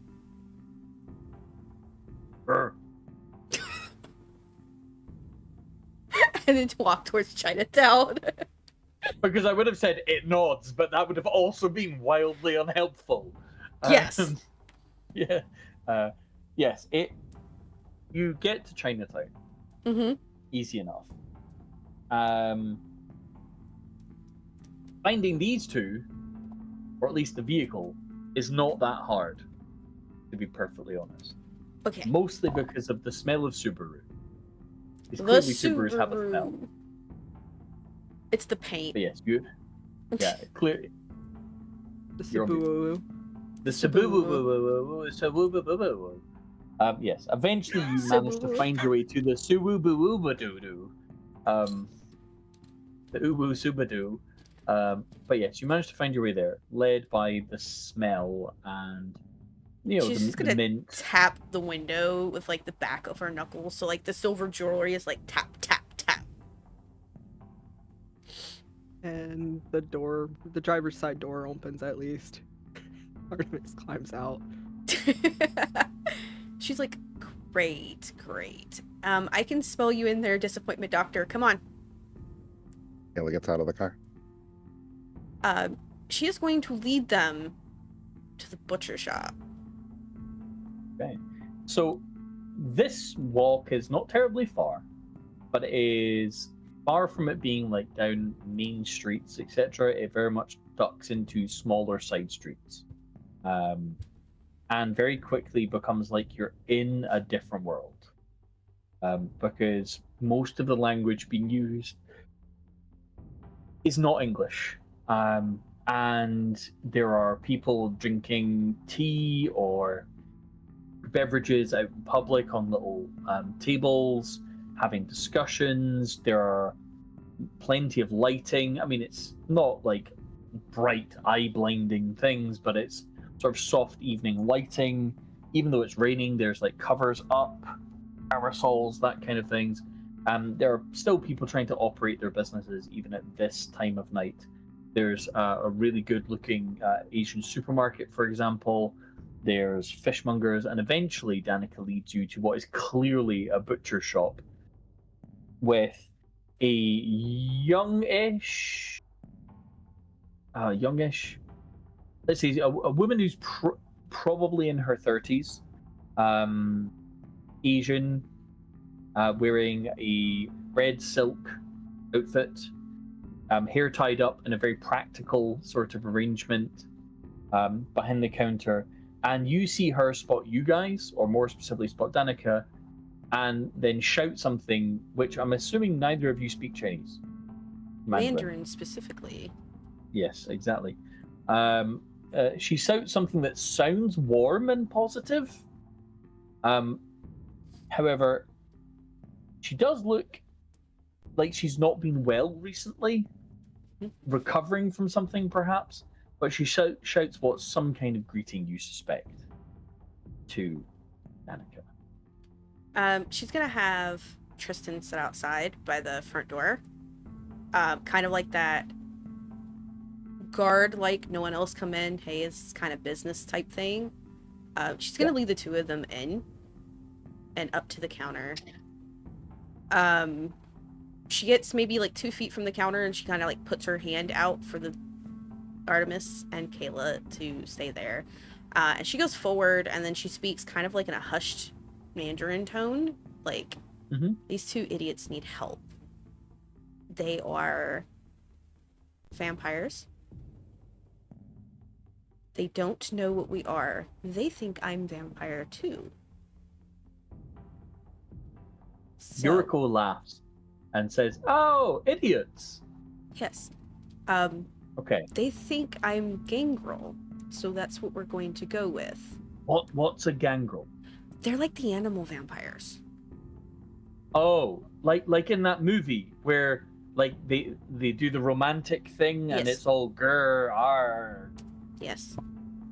Ah. They are, well, more importantly, one of them's really bad need of food. So they're going to owe you anything you need from them. They're going to owe me anything. And we're going to give them some food. I'm almost entirely sure it's just blood that they need. So, nothing too fancy. They get whatever is currently in the buckets. I'm not particularly happy right now. Oh, I can tell that. That's why I was concerned. I will point out to chat, I'm deliberately not doing a broken Mandarin accent that's incredibly insulting to people, but while it might be ethnically appropriate to a certain degree, when it's a bald white guy doing it, it's kind of rude. So I ain't gonna do that. I will happily take the mick out of southern accents and my own accent, everyone else's accent, if they happen to have a similar skin tone to me. However, so let's just imagine there's a strong Asian accent and occasional slips of English, so that I don't sound like a horribly racist person, because I'm not. So this person that Danica has been talking to turns to you both and says, "You need food?" Yes. Come round back. Come round back. And she opens she's gonna lead them in the back, and then she kind of looks at Artemis and Kayla, and she goes, "This never happened. Ever. And you will owe them, because you're taking business from my ghoul. So, do you understand?" Yes. Never happened in my life, but oh, got it. So, important question. Kayla, does Kayla have Streetwise? No. Okay. Kayla, you are oblivious. This is a fantastic butcher shop that smells delicious to your very hungry tummy. Artemis, you have Streetwise, don't you? I do. Could you make an intelligence plus Streetwise roll at difficulty? I'm gonna say 8 because they're really, really subtle about it, but You said intelligence, streetwise. yes. 3, 4. dear lord. 4? Oh my. Okay, hold on. Who started feeding the dice brat Gnosis cookies? I did.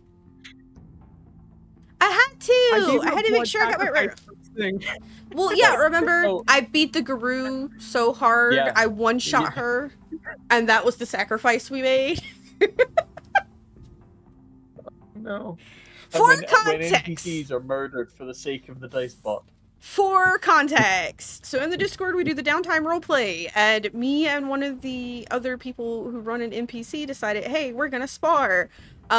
She's Guru, I'm Tiny Gangrel. Somehow the dice bot decided, hey, here's 7 health points of damage to this Guru. Oh, by the way, she failed her Silk roll. So, that poor Guru. It's okay, we're cool though, we're friends now, we're besties, like. But it was that sacrifice, so. Clearly. Everybody the say thank you to crotch Melissa. kick Thanks, you, Melissa, Melissa. Thank you so much. for taking that crotch shot that literally shattered your pelvis. As a sacrifice to the blood gods. Oh my god. Anyway, apart from La Magra being a real thing, apparently, this Blade reference. Yes, Artemis, you're more like a street ratty kind of streetwise, right? Like that sort of savvy, knowing trouble.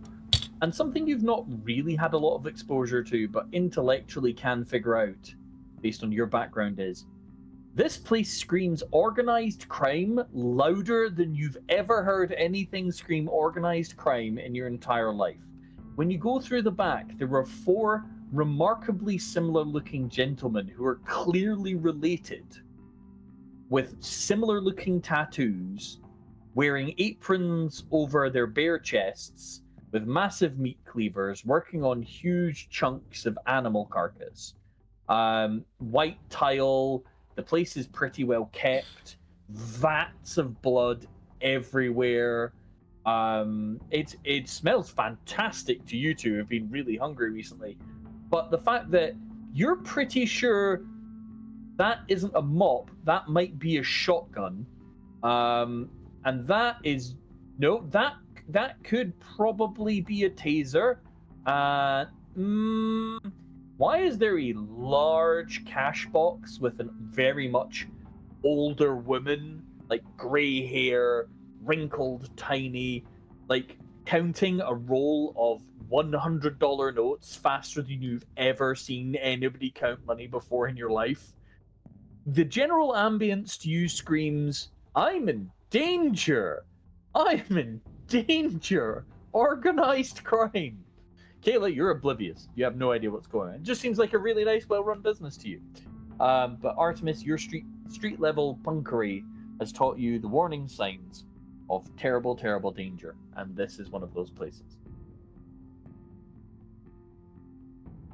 Yeah, I saw nothing. Yep. This is a very sensible thing. And the woman who is leading you through says, I am Yuriko. That is the only name you will be given.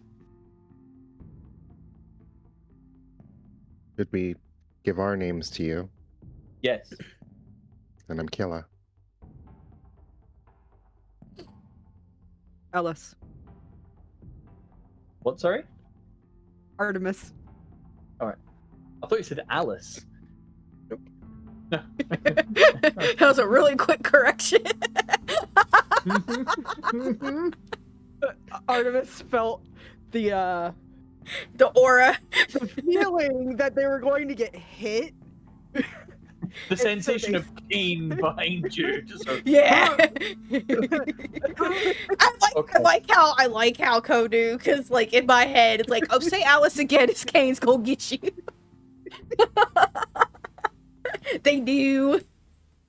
You give your name and she notes it down and says, I will tell the boys that you owe us. Anything happens, we will contact you.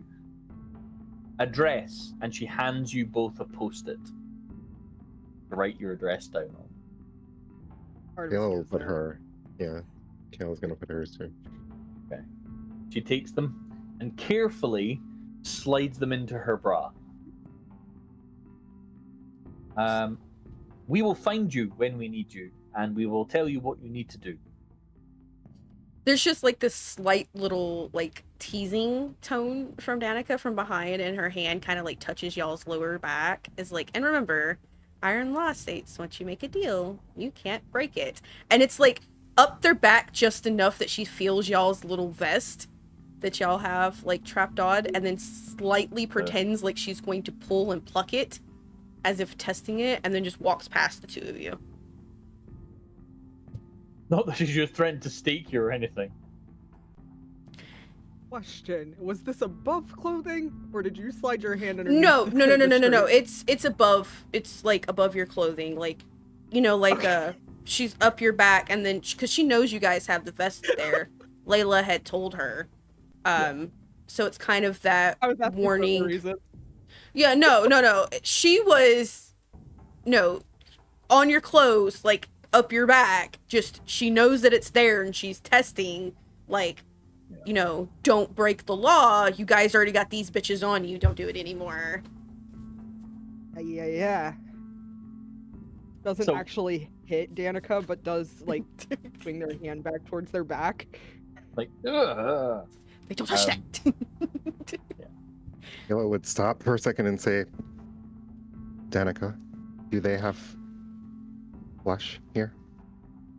She kind of like stops, like maybe a step or two past Kayla, like mid stride, and then she looks over her shoulder. She goes, "Are you a flesh eater too?"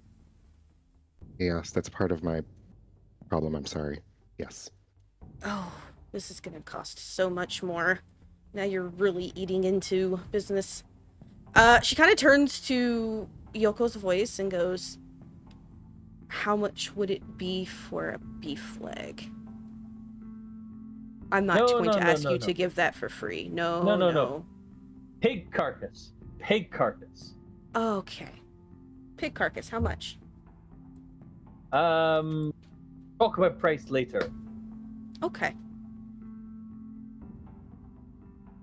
Price later. Feed Okay. now. We need to feed them now. Clearly. We must look after them and we will charge them later. Okay, that's fine with me.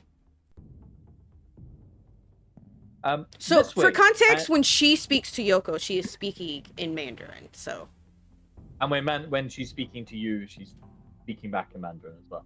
But when she turns to you this way and leads you to a big iron door. Opens it. It's one of those big like cold room doors with the ka-chung kind of handles on it. Pops it open. What just happened? Sorry. Nothing. Nothing. Okay. I wasn't sure if a pigeon flew in the room or something like that, but okay. Whatever it was clearly hilarious. I was looking that way, so I did not see. I'm suspicious now. Listen, chat. If you dob in the players, you get cookies, imaginary cookies, but they are cookies. Anyway. You get shown through into this large room full of hanging carcasses, fresh slaughtered and killed. The room is incredibly cool. Not icy, just cool. With marble counters. Or marble-esque counters, anyway, where things being laid out. And both of you don't even have to roll for this, but hung amongst the sort of plastic bag shrouded carcasses. Some of those carcasses are definitely not animals. Long pig. And there's a lot more duct tape involved than you would think. So Kayla, this is a bit surprising because this looked like a totally legit butcher shop, but then kindred stuff, whatever. Artemis, you're getting even stronger organized crime vibes at this moment in time. And yeah, up front, wends her way through all these hanging bodies. There is a literally fresh pig carcass lying there, which has recently been ethically euthanized. We don't go for animal cruelty here. It's been ethically euthanized for the creation of cultural foods. And Yuriko gestures and says, if you need flesh, there is flesh. Blood, and she points to a huge vat. And I mean, like, it is a 3-foot wide tub that is about 2 foot deep. It's just blood. You wouldn't happen to have like a cup or a ladle or something for that, would you? No.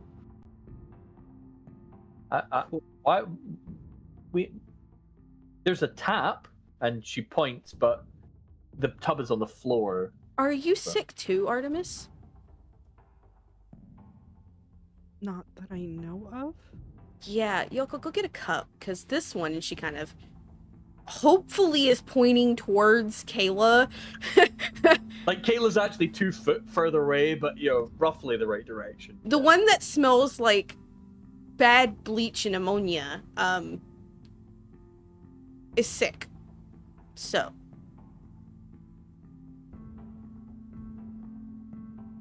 We will wipe down afterwards and use fire.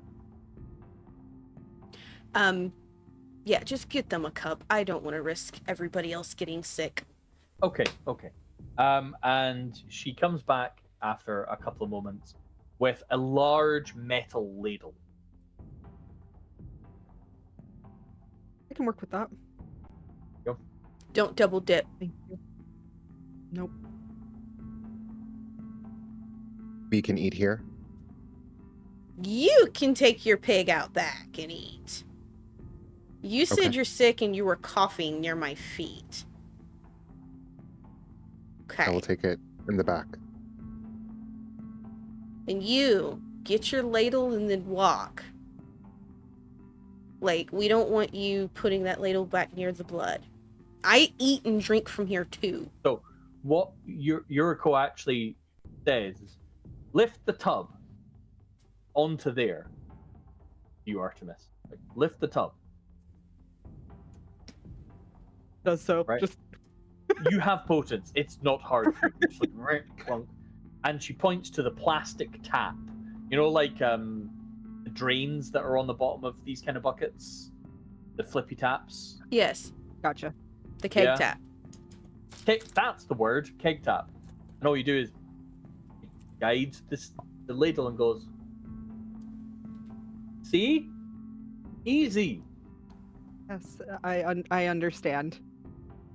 Good. And she points to Kayla. You, follow me with your snack. Kayla will grab the egg.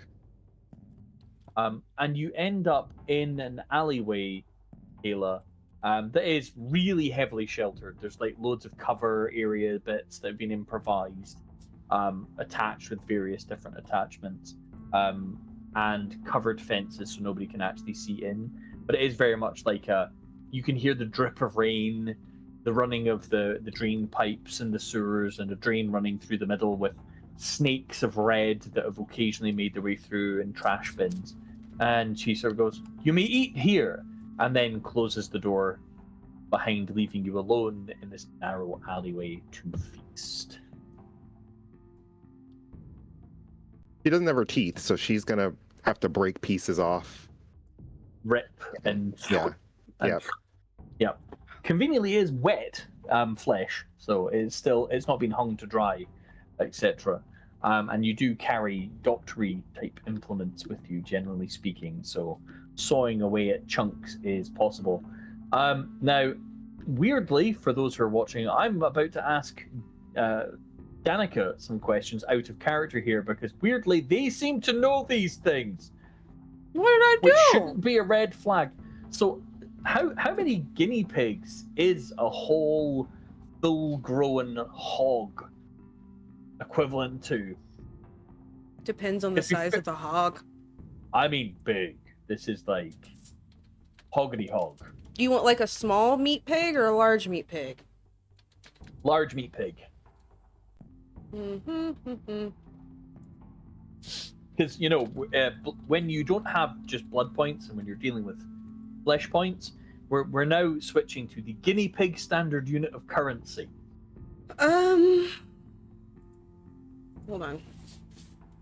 For anybody who has like any questions, I have a flesh eater who only eats from animals, so that makes sense.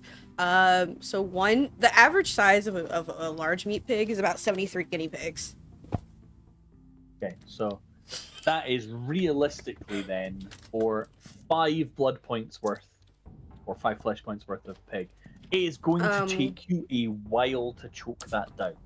Yeah, it's 4.9 blood points in total. So we're gonna be nice. We're gonna round it to 5. And again, chat. Yeah, I don't. Hold on. Where? Damn it! You're at the other end. I can't just point conveniently down at you. What? What do you want? Oh, I know. I was just gonna point down, straight down, but unfortunately, Artemis is straight down for me. I was gonna point at you and go, "This is why we have crazy cool." Okay, so for people who need to know, he needed to know how much blood points animals would do. I have a Ventru who does Path of the Feral Heart, and he has the Omnivore flaw, so like he has to eat things. So he was trying to figure out, and James was confused, so I did the math for him. So like 1 blood point is about a pint, which is about 473 to 500 milliliters, and then your average guinea pig is only about 0.75. So if it's a healthy, you're gonna say it's about 700 grams minimum, so it takes about 4.5 guinea pigs for 1 blood point. Like, I sat there and did the math. For anybody that doesn't know, who doesn't follow the Discord, we got here because every night that I don't feed on flesh, I lose 1 to my physical rolls. Due to his flow. Yep. But anyhow. So James came to me because he's like, I know your obsessive ass knows for your Ventru. So what is it? So I started doing it. I did the math for how many pigs and dogs, cats, sheep, cow pieces, guinea pigs. He thought I was crazy, but it's okay. I'm just this dedicated to characters. Look where we are now. Crazy. I would definitely I am this dedicated. Suspicious. Is what I would say. I write horror and murder mysteries and that are published, okay? There's a website that I use to go to shit like this that doesn't trigger the FBI. Yeah, we all knew where this conversation was leading. The FBI know where you live. Anyway, so apart from the federal agencies who are clearly watching this Twitch show, welcome. Please pay extra because we do pork tax. But Kayla, you spend probably the next hour and a half, chunk by chunk, choking down an entire large meat pig. I would like you to make a stamina roll at difficulty 9, please. Just stamina? Just stamina. You got this. We have 1 more willpower. I wouldn't spend it because you immediately pass out if you do. Yeah, I'm not gonna do that. Difficulty 9. Failed. Didn't botch. Didn't Failed. botch. Yeah. To be fair, I wasn't expecting you necessarily to succeed. It was hoping there was no botch, because it is very high difficulty. You have eaten so much pig. You are practically immobile. I mean, your undead flesh is starting to distort with the volume you've physically had to process into you. However, you have gained 5 blood points and successfully managed to assuage your lingering hunger, and the beast very much retreats, and that ache in your bones has fled. You definitely need to figure out a nightly dose of flesh that will suffice, as opposed to robbing pet shops. However, for now, you feel the best you have had in weeks, but your body is like, you've got this bulge in weird places in your belly where the flesh has shifted things around. If you were mortal, you'd have probably died, but like your ribs have creaked open a bit. Like, if this is your kind of rib cage, it started going from this angle to more like this angle and butterflying out a bit. You look like you might be carrying a child kind of level of bulging, basically, at this point. Your physique is definitely distorted. During that hour and a half, Artemis, there is a huge bucket of blood.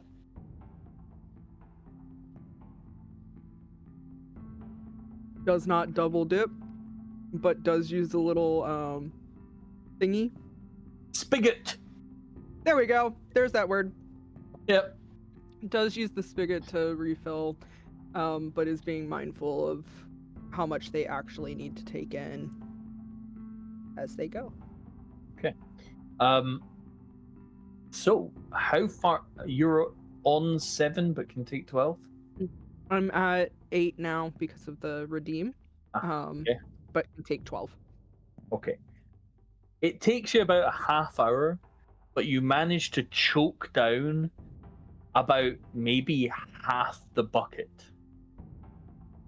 And to be fair, and this is the only reason you're not being asked to make a stamina roll, is because your previous experience of choking things down was rats.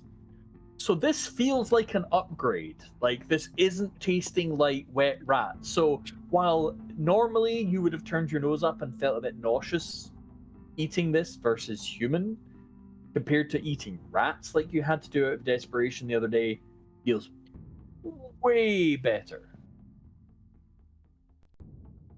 Probably have been turning my nose up all week over the cows that I've been also snacking on.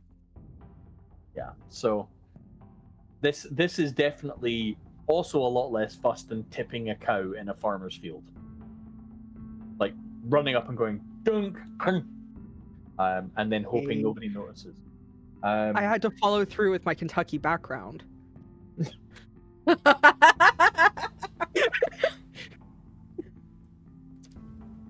You know what? I hadn't actually made that connection, but fair.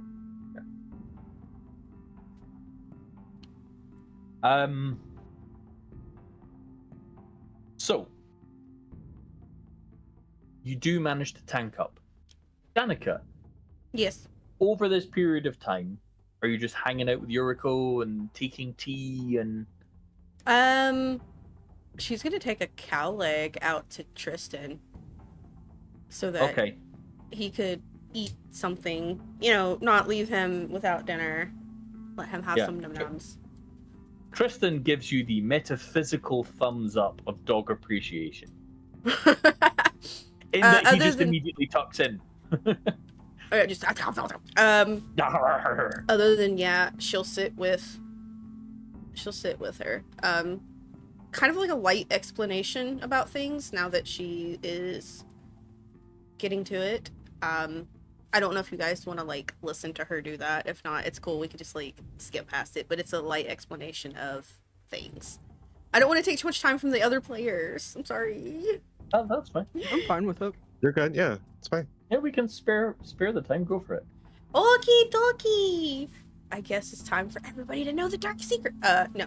So you don't have to. No. No, it's cool. No, she kind of goes up to the tea room with her.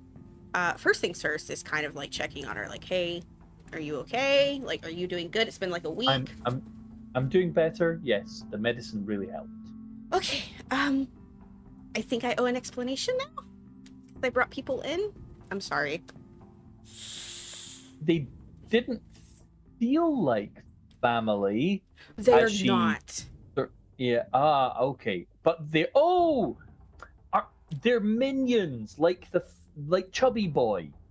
I mean, that's kind of how I'm looking at them. They're just really stupid. Minions are like that. It's like the brothers downstairs. How I have to keep reminding them. No, like Sweet Pea, like the girl, the doctor. She broke into a pet store, stole a bunch of guinea pigs, has the police hot on her ass, and went to the biggest supernatural place in the city. This seems foolish. Meanwhile, if this was us, if we would have done that, Auntie or somebody probably would have snapped our necks and tossed us in the river. I'm trying not to do that because I'm pretending to be one of them. Nice. You're pretending to be nice. Yes. It is so hard. I am trying. Not everybody has been raised correctly in the family. They are absolutely not family. They would die 3 seconds in. No, I'm being made to work It with them, kind and of I just... smelled like they were. They're not. No, I meant dead. Oh, yeah, they're dead.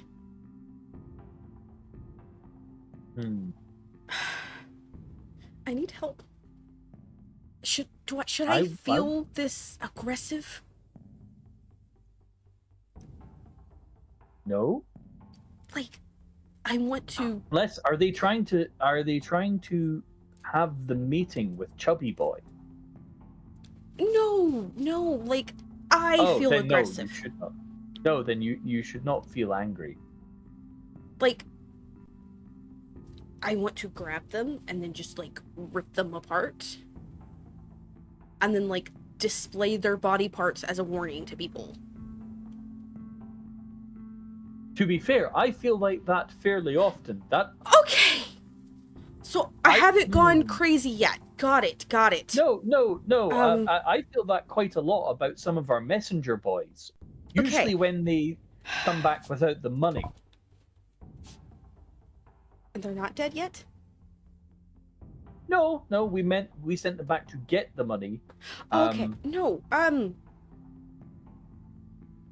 no, they have me pretending right now. Some know, some don't.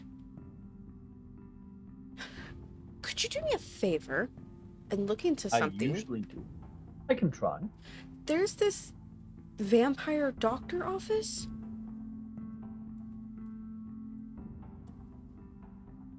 If I gave you the location, because one of their doctors gave it, could you look into it for me? Yes, I absolutely could.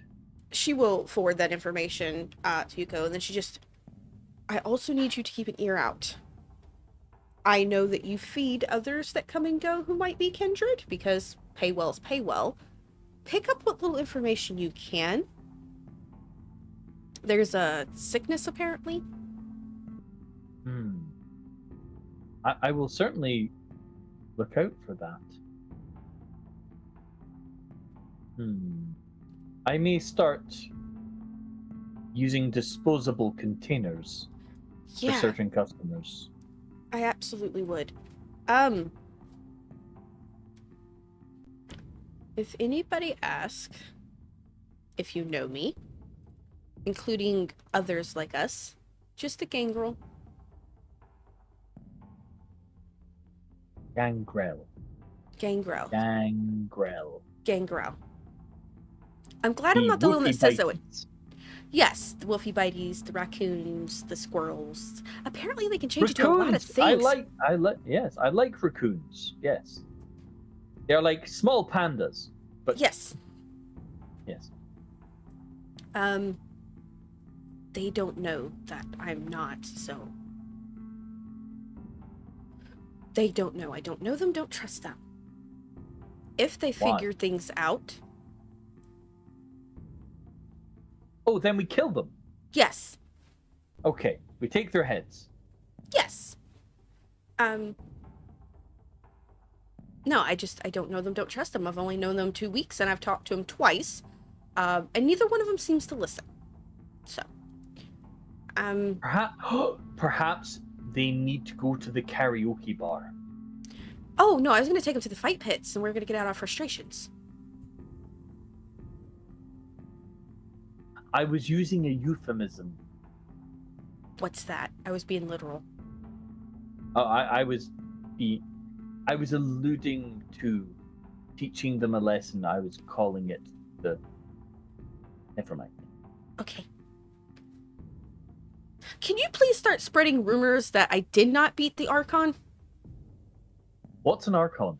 I don't know, but apparently it's someone so important that the doctor thing was impressed, and I don't need that type of reputation.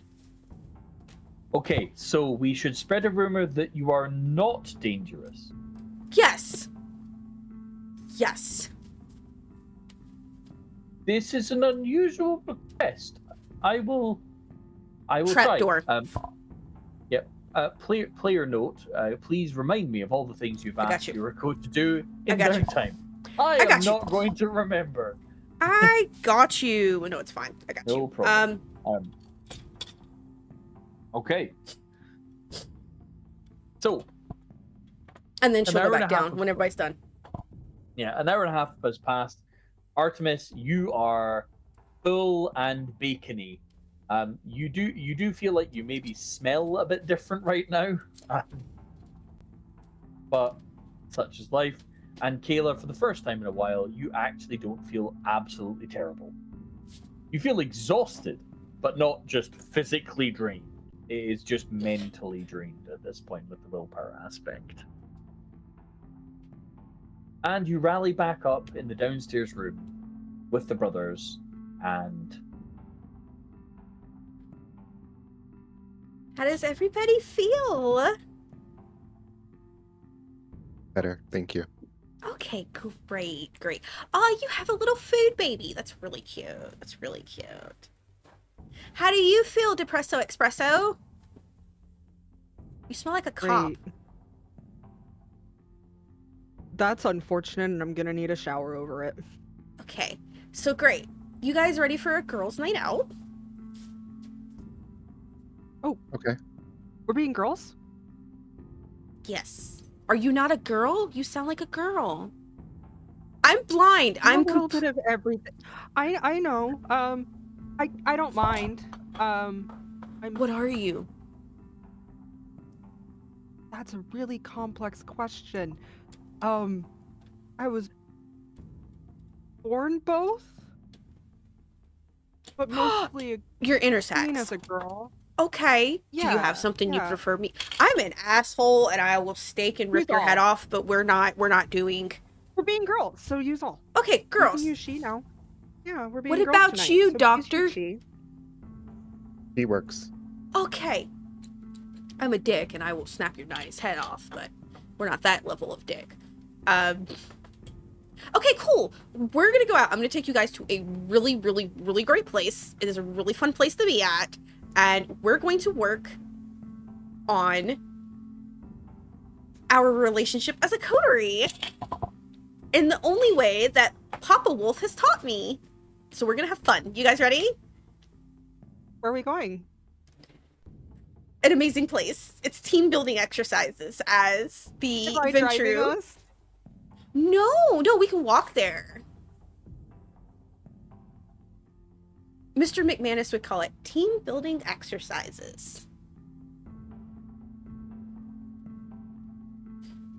I hate everything about that corporate talk that you just did.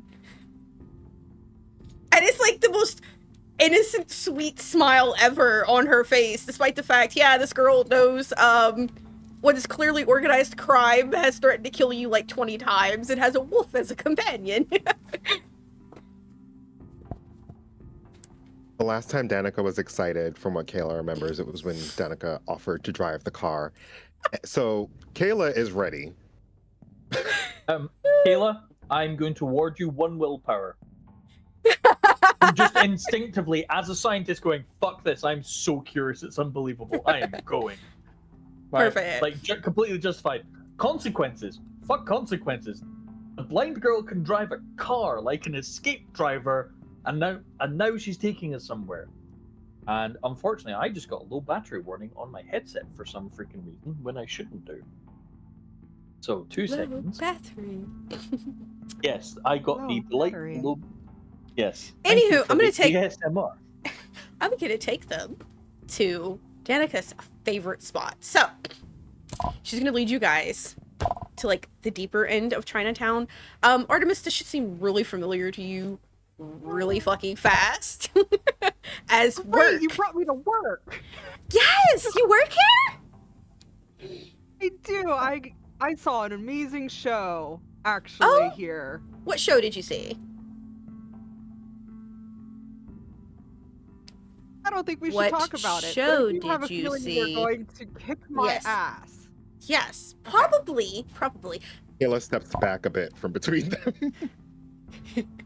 So, we're gonna go in and we're gonna have fun. We're gonna have team building exercises. So, we can do this one of 2 ways. Okay. So, Mr. McManus taught me there's the Bloodhound option. Do you know what that is? Do I need to explain it? Please do. Okay, so it's 1 person against a group. It's okay, I'll be Okay. fair. You guys can fight me. Or we take turns beating the shit out of each other. And when you do it, you gotta be honest with each other. Like, if you're gonna punch, Depresso Espresso in the nose, you gotta tell them. It is because they are so submissive that at this point you'd probably find them in a zoo breeding program. What does Or if you're that gonna- mean? You're willing to roll over belly up on anybody who is just slightly more intimidating than you, because you're scared and don't have a backbone. And then there's, if you're gonna punch Kayla in the face, then you should probably tell Kayla it's because, for all the wisdom in the world chasing them, they seem to be a little bit faster.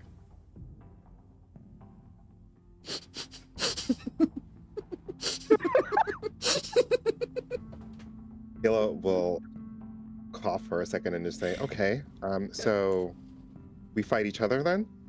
Hell yeah, let's go. Okay, so do we want to like freestyle it? Like all 3 of us in the pin at the same time? Are we gonna go 1 versus 1 and then the winner takes on the next one? Like, what we gonna do? And she's like, this whole time, she's like escorting them down into the little warehouse basement that is quite literally like suddenly really loud, full of fighting. Danica doesn't see it, but I know for a fact that this place is absolutely neutral. So you're gonna find the Feyre, the mages, the other kindred ghoul. This is, you don't have to hide anything or anybody of who you are. You recognize someone in the down by the edge of the arena. An Asian man of your acquaintance who looks up, checks his watch and then his phone for the date, frowns, and not at work. Just for fun. Then looks at Danica and goes, which is strange to you, Kayla. This is clearly some form of underground fight club, and slightly outside of your wheelhouse. She takes note of everything like a scientist would. She's curious. There are tiered benches. There are clearly bookies, like wandering around with rolls of cash, and like chest bags and guns. There are lots of very dangerous looking people. A couple of more, like, maybe ambulance drivers who are like doing this as a side hustle kind of vibe, maybe ghouls. But yeah, the dim lighting, almost red, like that invisible finger kind of color of red, almost making it incredibly dingy. And yeah, walks of all life are here, from people who excuse me, from people who look well-to-do, gambling, or even some of them have been very carefully trained in fighting, preparing to enter the arena, or people who are like scarred and tattooed up the nines. working away as well. But yeah, the arena is currently being swept clean with sawdust and just, a massive blood stain on the floor. And what looks like a piece of ear stuck to one wall that somebody's trying to peel off with, like, a wallpaper scraper, just trying to remove that. But there is no current bout slated at this time of night, so because you're about midnight by now, I would say. But there's no fight. It's open. Sure. Okay, so who wants to go first? Is it gonna be you two? Is it gonna be me? One of you guys? Like, okay, who's going? Let's just get it over with then. And Kayla just walks into the ring and doesn't bother to see who steps behind her.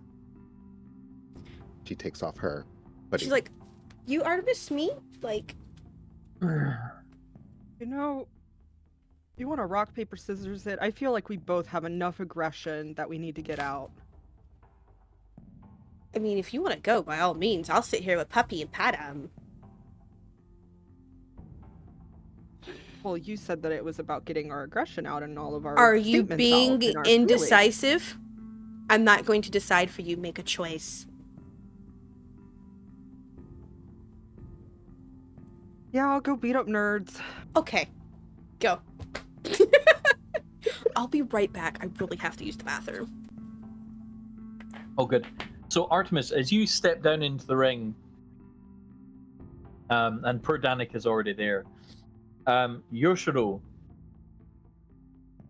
sort of looks at you and is like, that sort of "what are you doing" question. Artemis does kind of pause and go over, takes off their sweater and sets it down, and just kind of goes, "We're team building. We're getting our aggression out and our feelings. So, I'm gonna go beat someone up." This is good. We did this on Physical 100 as well when I competed. We need to talk more about this. Hmm. You know, like when we're working, we could actually talk while we Absolutely. work. We could talk if you spoke. I'll speak. I'm sorry. Okay, thinking. good. Then speak. Fist bump? No. Okay. Jumps, gets back up, and heads into the ring. Okay, so the two of you sort of awkwardly square off, I should imagine. Awkwardly? I don't know. I mean, Kayla, what's your level of fighting experience? He is a firearms person. She's not really a physical person, so I think she already knows that she's gonna get beat up. But she's gonna still give it her all. She probably, Okay. She has some aggression to get out too, but I don't really think it's to Artemis. I think it's about Artemis. Okay. I only have 3 in strength, or 2 in strength. So I was going to ask what your brawl is at, specifically. Just don't have brawl. I had No a sneaky brawl. suspicion that might be the answer. So, Yeah. you That's a very two... one-sided ass whooping. So you two square up in the middle. I'm going to be brutally honest, because you lack any fighting experience, like hand-to-hand whatsoever, we're going to make this a bit more narrative, as it were, because it's going to be incredibly one-sided. So, Artemis, Kayla sort of stood there. Go for it. Hold on. I think because of this, because Kayla knows, she's going to egg on Artemis. Go on then. Go on, egg on Artemis. So I Oh, imagine wow. that we're just standing there and maybe people are looking, and Artemis is probably across from me. And I would just be looking at Artemis, waiting for Artemis to actually make a move. And if it doesn't happen for too long, then Caleb will say something. What do you say? Caleb will say, "So I thought you were upset with me, and you're just standing there?" Oh, I was gonna let you get the first move in, chicken shit. Come on. Isn't that what you're used to, though? People making the decisions for you and then blaming them when it doesn't go your way, too? Tell you what, you get to tap out whenever you feel like it. And Artemis is gonna go ahead and throw a kick. Oh no, oh no, her belly. Oh, no. On today's Well, given episode of this is- Family Therapy. Yeah. So, as I said, we're making this cinematic. There's no way Kayla gets out of the way of that kick. How much force are you putting into that kick? Is it normal level of your actual strength, or are you pulling the blow? Artemis is absolutely pulling the blows because Artemis doesn't want to kill Kayla. They just want to get them That's why I'm asking. to tap out. So, just human level strength. Yes. What is your human level strength? 4. So pretty rough. So, Dex plus Brawl is how you would normally roll. The reason why I'm asking about your strength is because how far you're going to throw Kayla when you kick Kayla so incredibly hard. So the kind of kick I want to do is to aim towards the shoulder to hit down towards the ground. Oh, okay. For that, I'm gonna ask you to roll Dex plus Brawl. It's difficulty 6. But this is just to establish how precise the kick is. Okay. What did you say for difficulty? Sorry. 6. 6. Okay. Skipping my specs or No, you get those. okay. Okay, 3. So you managed to actually land it where you need it to be. Kayla, it feels like you've just been hit by a freight train. As the kick scythes down into your shoulder, and it's like there's some kind of stop motion photography kicks in.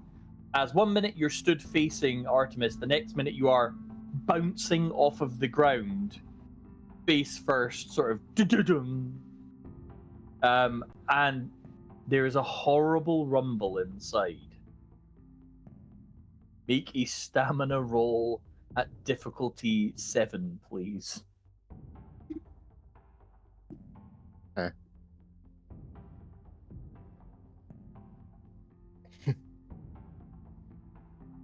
You know, I just got it, but I think I gotta do it, so we're just gonna do that. Oh. There we go. A 1 success. Okay. You managed to hold on to what you consumed earlier, but it is very much like a clenched. Like you can feel your throat bulge as your dinner attempts to escape, and you're lying on the floor, pretty badly sort of stunned for this moment in time. Kayla's going to, I think there's a little blood coming out of her mouth, and she would look up at Artemis and she would say, well, I guess that didn't last long, did it? She taps out and she slowly gets up and looks at Artemis, and there's like a shamed look on her face, like pride-wise, as she steps back. See, that's the problem. You just give up at every fucking opportunity. You don't do shit to stand up for yourself or for the others around you. You get into a mess and then you just tap out immediately. Kayla turns back around and she's gonna run for Artemis. She's gonna try to hit her. She knows she's not gonna be able to do it, but she's gonna run to try to hit her. Okay. So you successfully are big wild haymaker, like Artemis, How horribly do you devastate Kayla's attempt at hitting you? I mean, it's flail. Like, So, giving you an expert brawler. I'm trying to decide between two things here.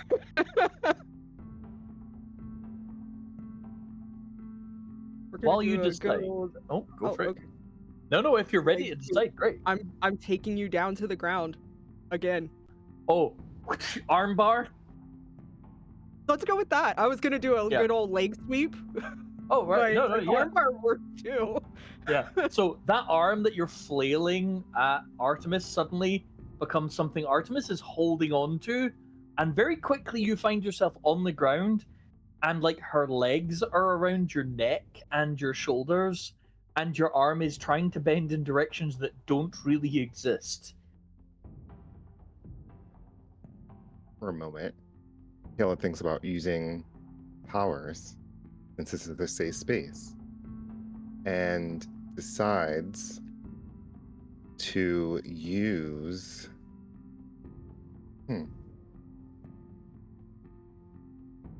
I think it's gonna be. Can she use passion on a mind? I mean, on a kindred? Yeah, you can use passion. Yeah, turning think up or turning down. Turning down. Do you need to Oof. make the roll?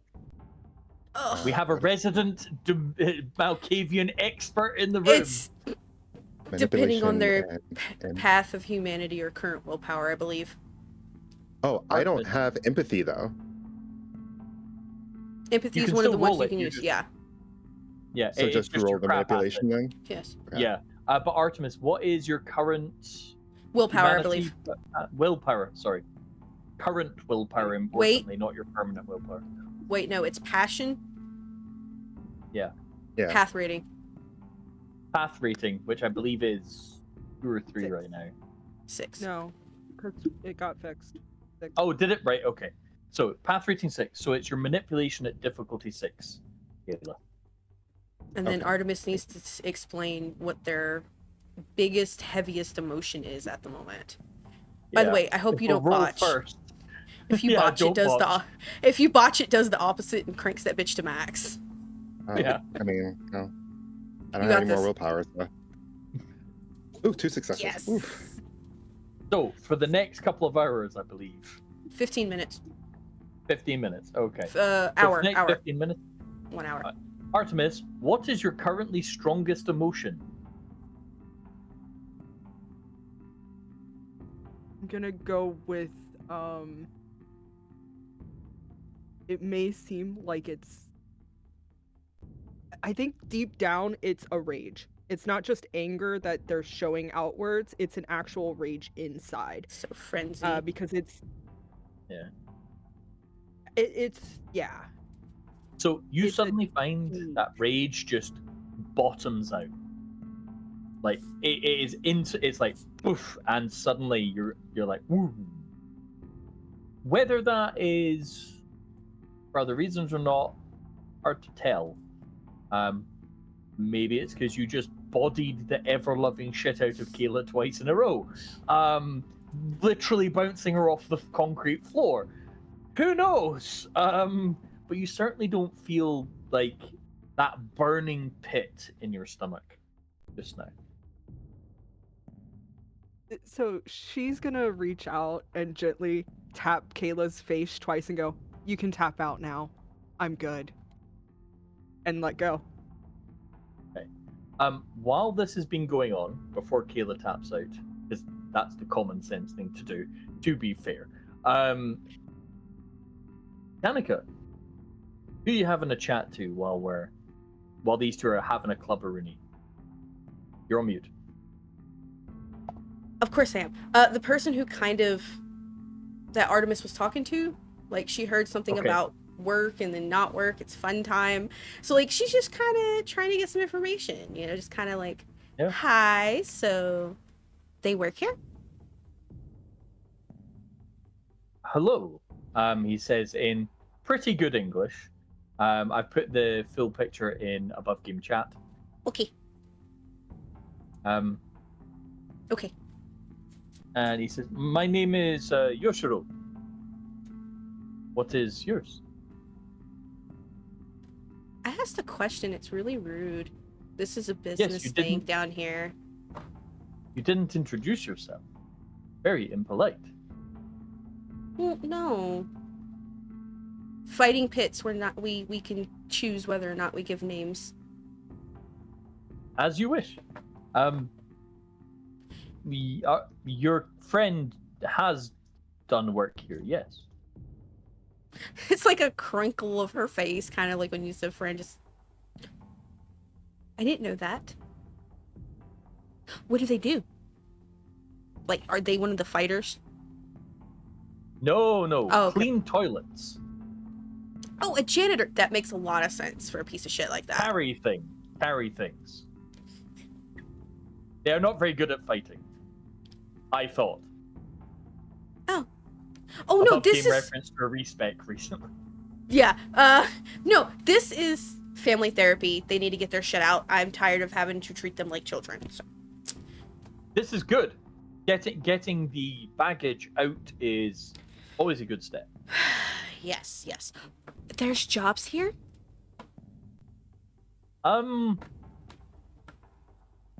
Do you have like I don't know, perhaps like fighting positions open? I know somebody certain times a month they absolutely need relief.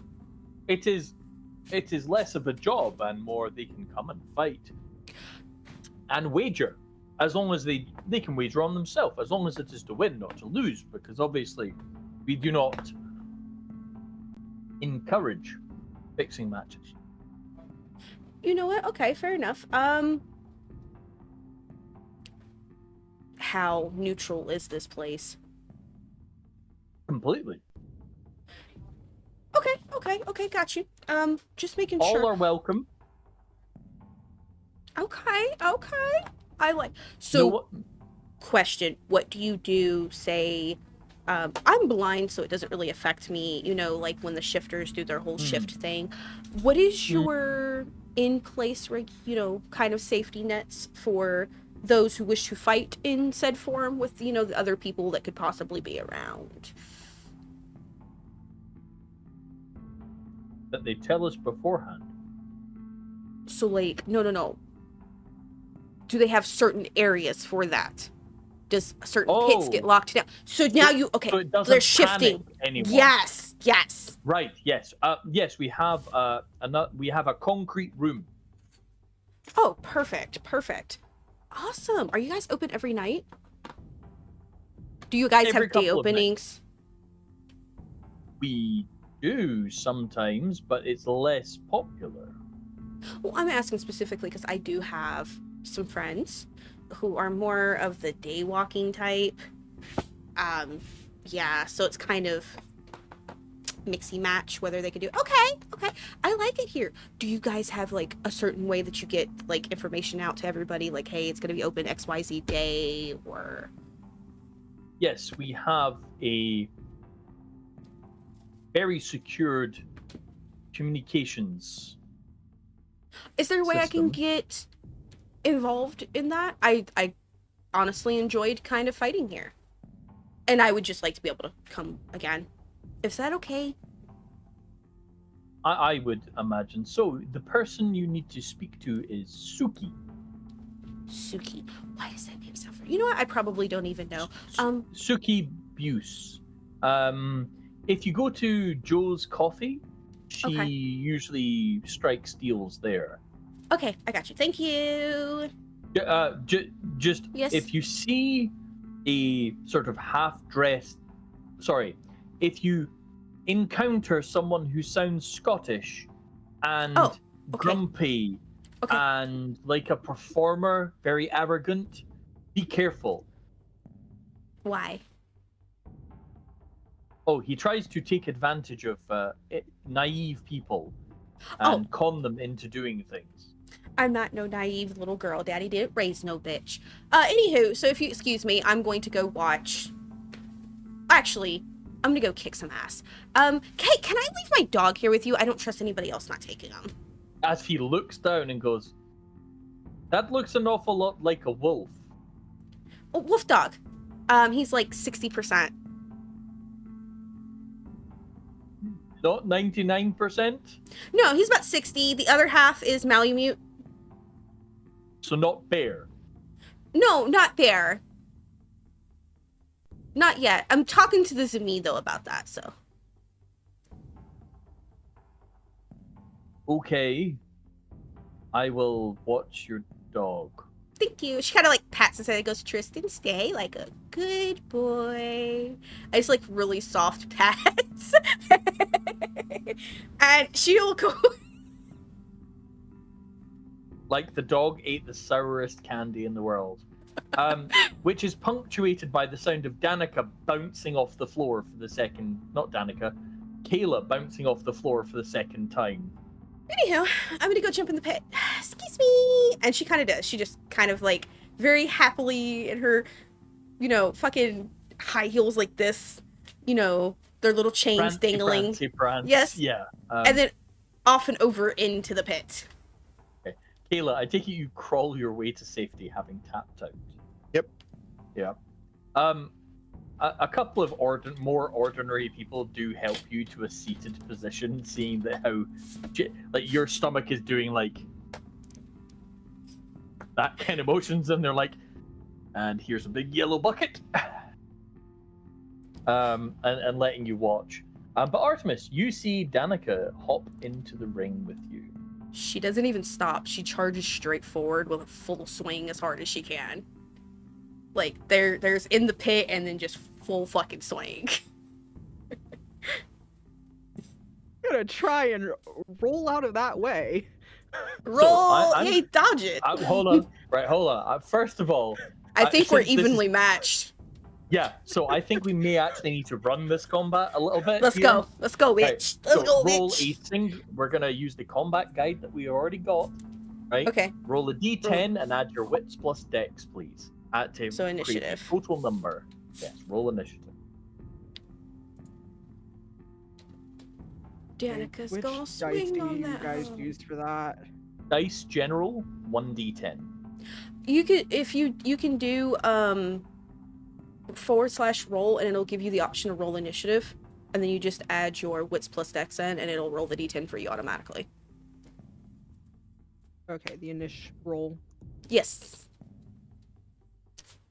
We got our hands today.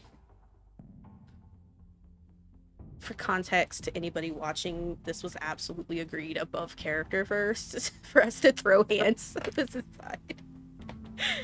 Nope, it got angry at me again. Cool. It is dice initiative. Ooh.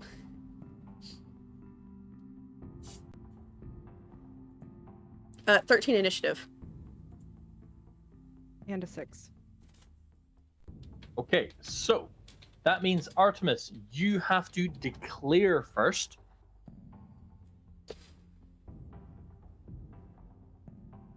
So what are you planning on doing? So how this works is you need to declare your action, or if you are splitting your actions, which is a mechanic that lets you take more than one action but a vastly reduced dice pool, and any blood points you wish to spend for the round to have any particular effects, if any.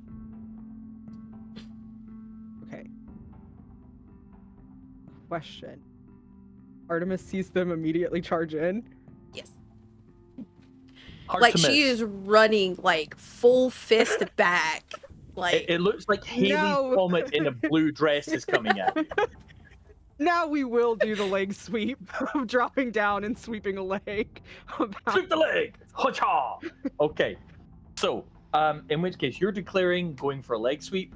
Danica, you now get to declare and any powers, etc. she is absolutely swinging, and then I will spend a blood point to activate Potence Okay? So, in which for case... my damage.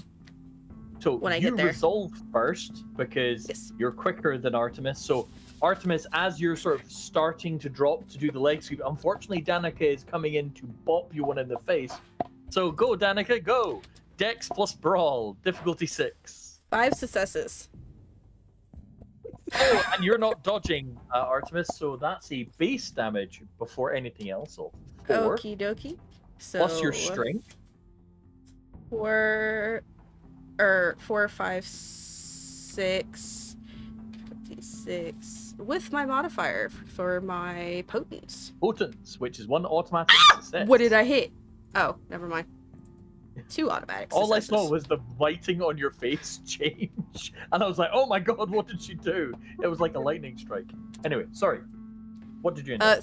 3 damage straight to the face. Okay. Just Artemis, roll your stamina, please, at difficulty 6. And I do have the vitality effect. Does that count here? Was no. that the one we did? Enduring was the Don't only remember one. what it does. No, it gives you a +1 to your health pool. Yeah. So you have can 8 health take instead of more. 7. Okay. You can get battered a bit more than other people. Stamina diff 6. Yes. Got it. That's 0.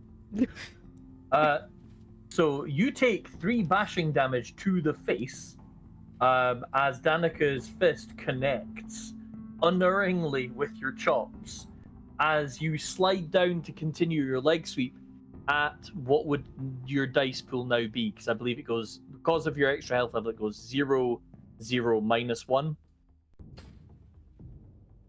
Believe so? Yeah. So Yeah. because of It- the extra health levels at the top, I believe. Yeah, so What- -1 does -1.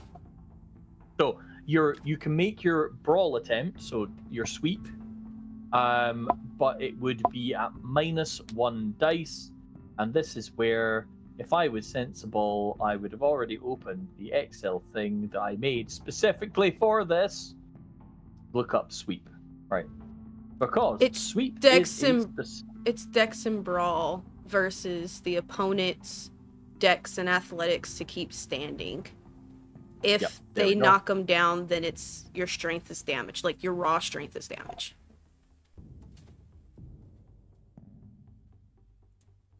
so Dex plus brawl, difficulty 6.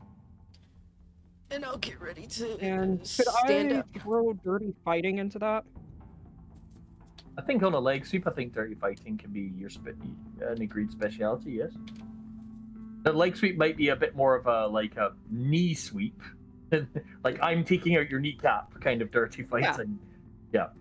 So difficulty 6. Yes. Bingo. And then I don't have That's also athletics, a so it's 0 just raw apparently. Dex.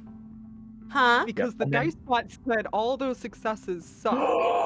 Oh no! So Danica, you get to What still happened? resist.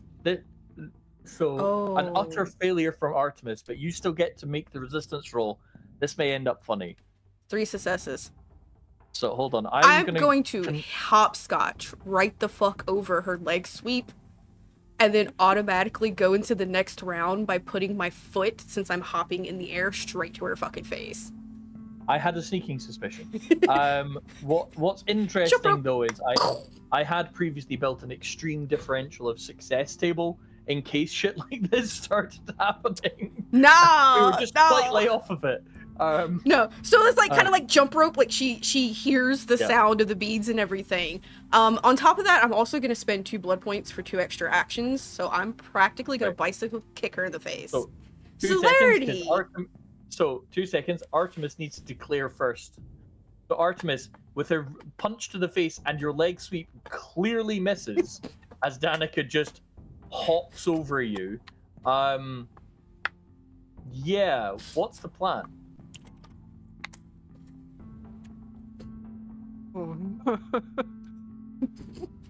I'm thinking in the resolve order, even if I try to dodge. The You can after. split your you can block. You can split your dice pool. Yeah. I think trying to block with arms to catch the leg. Alright. Okay, so you're gonna block, and that's the only action you're gonna take this round? Or are you gonna attack as well?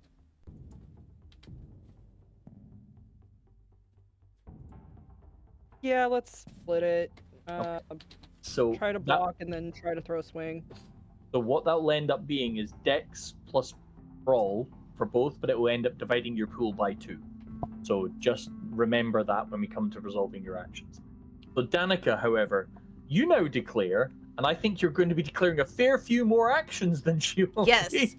So, 2 blood points spent for 2 extra actions. And first one is going to be that kick straight to the face since she's already in the air. The second one is going to be kind of like that, like she knows that she's down close to the ground. And with that kick hitting, she's gonna pray that it hits. It's going to fucking stun her on the ground for a second. And then she is going to put her foot straight into the side, like her lower ribs, to try and kick her Another out kick of the to way. ribs. And then the Okay. other foot's going to come back up and kick her in the face with the intention of knocking her back into the ground. Kind of like a don't get So up. basically, you're going to go Dun, dun, dun. for tang. Yes. Right, okay. So yours resolve first. So your first attack resolves, and Artemis will get to block on that one with half their dice pool. Okay. Try being the operative word, because that defensive action is still there as a defensive action. Unfortunately, you. there won't be any defensive action against the remaining 2 kicks. 5 Which may leave a successes. stain. Okay, Artemis, that's Dex Brawl divided by 2 at difficulty 6, please. And then it's your And successes minus my damage. For the splitting, I'm gonna Yes. do 4 towards the block, 3 towards the attack. I have 7. Yeah, no, that's fine. Get on, baby. Come on. Okay, So so 3. That's lowered 2 my successes dice you hit by. Okay. Still. Yeah. So 2 plus strength. okie dokie. So you get your arms in the way. It doesn't feel like it helps a terrible amount as the kick hits and does. Let's see. None. Oh, you don't need to roll stamina, as it turns out, Artemis. Your block has robbed the kick of enough momentum that it doesn't actually end up hurting. You do feel like you can feel the impact. It's like had she had a bit more leverage, that would have sucked. And then, unfortunately, this is the really unfortunate part. 2 more kicks happen. It's okay. I love you. I love you. No, you don't. But all right. Yes, I do. 5 successes again. Oh. 4, 5, 6. She loves you. That's all you need to know. That's 2 successes. So you can soak. Stamina roll, please. Difficulties. Kayla, this is terrifying to watch. 1. You take 1 damage bashing. And using what I can do, I'm gonna go ahead and burn 1 more extra blood point for that modifier on the next roll's damage. Oh, okay. And then your third and final kick. Yeah. This is my final kick. 8 successes. Jesus. Now roll damage. Hey, could you please stop, computer? So 8. So 6. Or not 7, 8, 9. With a modifier 2. She's going to kick your ass. It's okay. On this last kick that she hit you with the most straightest face ever, she goes, next time I tell you to do something, you should really listen. 8 damage. Could you roll soak, please, Artemis? Stamina difficulty 6. I'll be taking a nap, is what I just heard. I suspect, but you can still roll. 5 It's not gonna damage. damage you. So you're down 7 HP. You're going 1 more because your vitality. You only have 1 HP left. So Yeah, I at was this down. point, you become incapacitated, right? Effectively, you're lying there, bruised, the rolling, tumbling a little bit, and then coming to a stop from being kicked repeatedly in the ribs, like double kick. Again. Yeah. There's a gentle round of applause. Kayla, this has been horrifying to witness. Danica literally kicking the snot out of Artemis. Yeah. How do you respond, Kayla? I'm gonna. Unless Artemis is tapping out, I'm waiting. Fair. Currently, Artemis is lying there going, not really capable so much of tapping out, but you know. Probably go ahead and burn 1 blood in order to heal 1 so that I can tap out.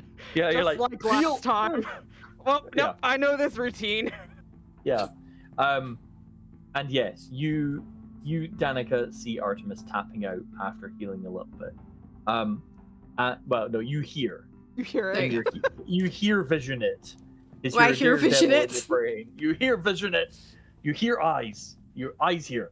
And above game for those watching, this is the difference between a speed demon versus a tank. And when I say tank, I don't mean tank as in taking hits. I mean as dealing hits. Basically, an artillery piece. And I know I just realized I'm gesturing as if people can see it as Discord has laid it out to me and not as it is on the stream. So I'm just pointing in random directions as far as anyone is concerned. Like, hiya! No, the fight is quick and merciless and ends with Artemis skidding along the concrete and then healing and tapping out. There is some minor applause. She ain't Only worried one about only one unfortunate thing, Itsy Bitsy. I'd like you to make an appearance roll, please, at that. Can we not? difficulty at difficulty 4. Can we not? Okay. It's fucking Claire all over again. No, not quite actually. At difficulty what? 4. 2 successes. Okay. You hear cheering from the stands of a couple of people going, "Yeah! The snow hare's got it again! Yeah! Woo!" It's Claire all over again. It's Claire in the sword barracks. I mean, you went in and you literally kicked Artemis across the arena. I know. So she's gonna walk up to Artemis now, and offer her hand down towards Artemis to get up. Going to take the hand, Mhm. take the help up. But would like to pull them into a hug. Ew, no. Whether or She not puts her that they like it. she puts her other hand up. She Now, puts her. unfortunately, this is where potence is a problem a little bit. We both have potence. No, exactly. You're both sort of like your That is a injuries tug of counterbalance. Your injuries counterbalance your extremely high strength. You're actually having of potence sort of counteracts the remaining. So you're just stood in this awkward sort of. With each I have other. 4 strength with That's my true. potence. They're a -5 die. Fuck you. You know what? She will Okay, elbow them in so the lean rib in. to stop them from hugging her. The rib she just kicked. Just don't hug me. Okay, it's to get close so that they can whisper, "Got it, message received," and then let go. Got you. That she will allow. She just Wait, she just like, kind of "I got pats. you." She kind of bats the back of your head. She goes, "There's a reason. When you're told to do something, you do it." And then Are we she lets e- Artemis like, go. Are we good now? I'll figure it out later if I want to punch you again. And then she kind of Can just you- like turns around towards where she had heard Kayla. You're next. I was gonna say, as you say that, Kayla gets up, and it's this just like a, come on, like let me. Yeah. She's just like a mess walking over to you, like, and you could see she looks like she's trying to, hold up a punch, but she doesn't look like she knows what she's doing. She's not even gonna do, like, Danica's not even really gonna do much other than, like, arm around the back of Kayla's head and then shove her forward until she falls on her stomach and then just keep walking. Like, it's not even a fight, it's just throw up. Thwing. You know what? Like, it doesn't mean a lot, but the crowd is genuinely like you can kind of hear Kayla, and you can definitely hear the other two. The crowd going, you know what? The nerdy one's got guts. The nerdy one's got guts. I wouldn't have walked in that. The nerdy one's got guts. That white hair's terrifying. His baby. Yeah, sure.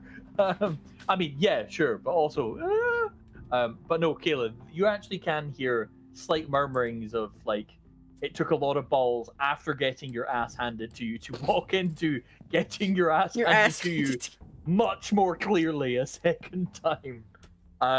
So that kind of, you're a weakling nerd, but respect kind of vibe. So no, that's all good. But yes, you manage to recover a bit. Now, the only thing is here, Artemis, is the only way Kindred heal is by spending blood. Yep. So, over some rounds, how far are you taking your healing?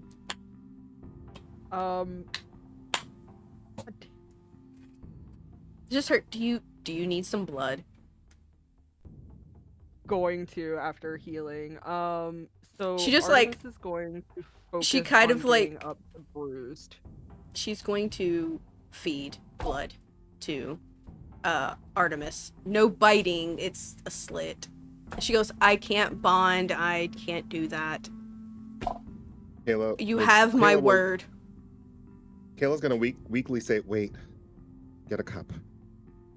Don't drink directly, just in case." Just in case what? Well, I didn't know I was sick until I knew I was sick. So, we don't know how this works. We don't know what's I mean, visible symptoms was left. regardless, you're going to get sick whether you drink it from a cup or not. I meant for you.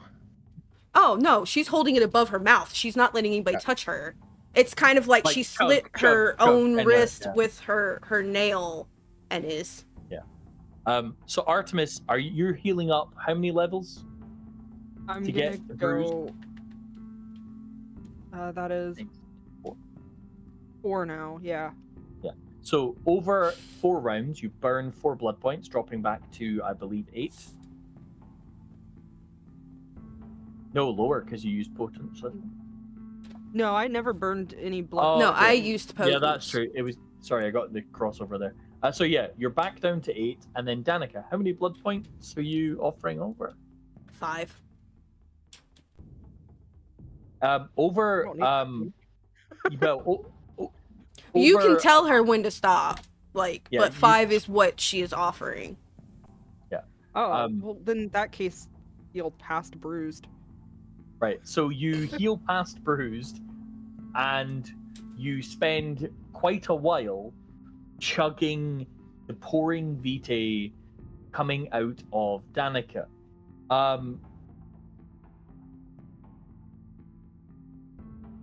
Sorry, I saw a head shake. Hold on. I do, however, need you to make. It's not even particularly a perception brain seconds. It is nourishing, but it tastes awful. It tastes like mold smells. Ugh. It is deeply unpleasant. But to be fair, it's also better than chewing on a rat. Yep. Mhm. And now I need you to make a stamina roll, please. I'm pretty... Yep, difficulty 8. 8? Yeah. Oh, that's gonna be 1. Fantastic good news.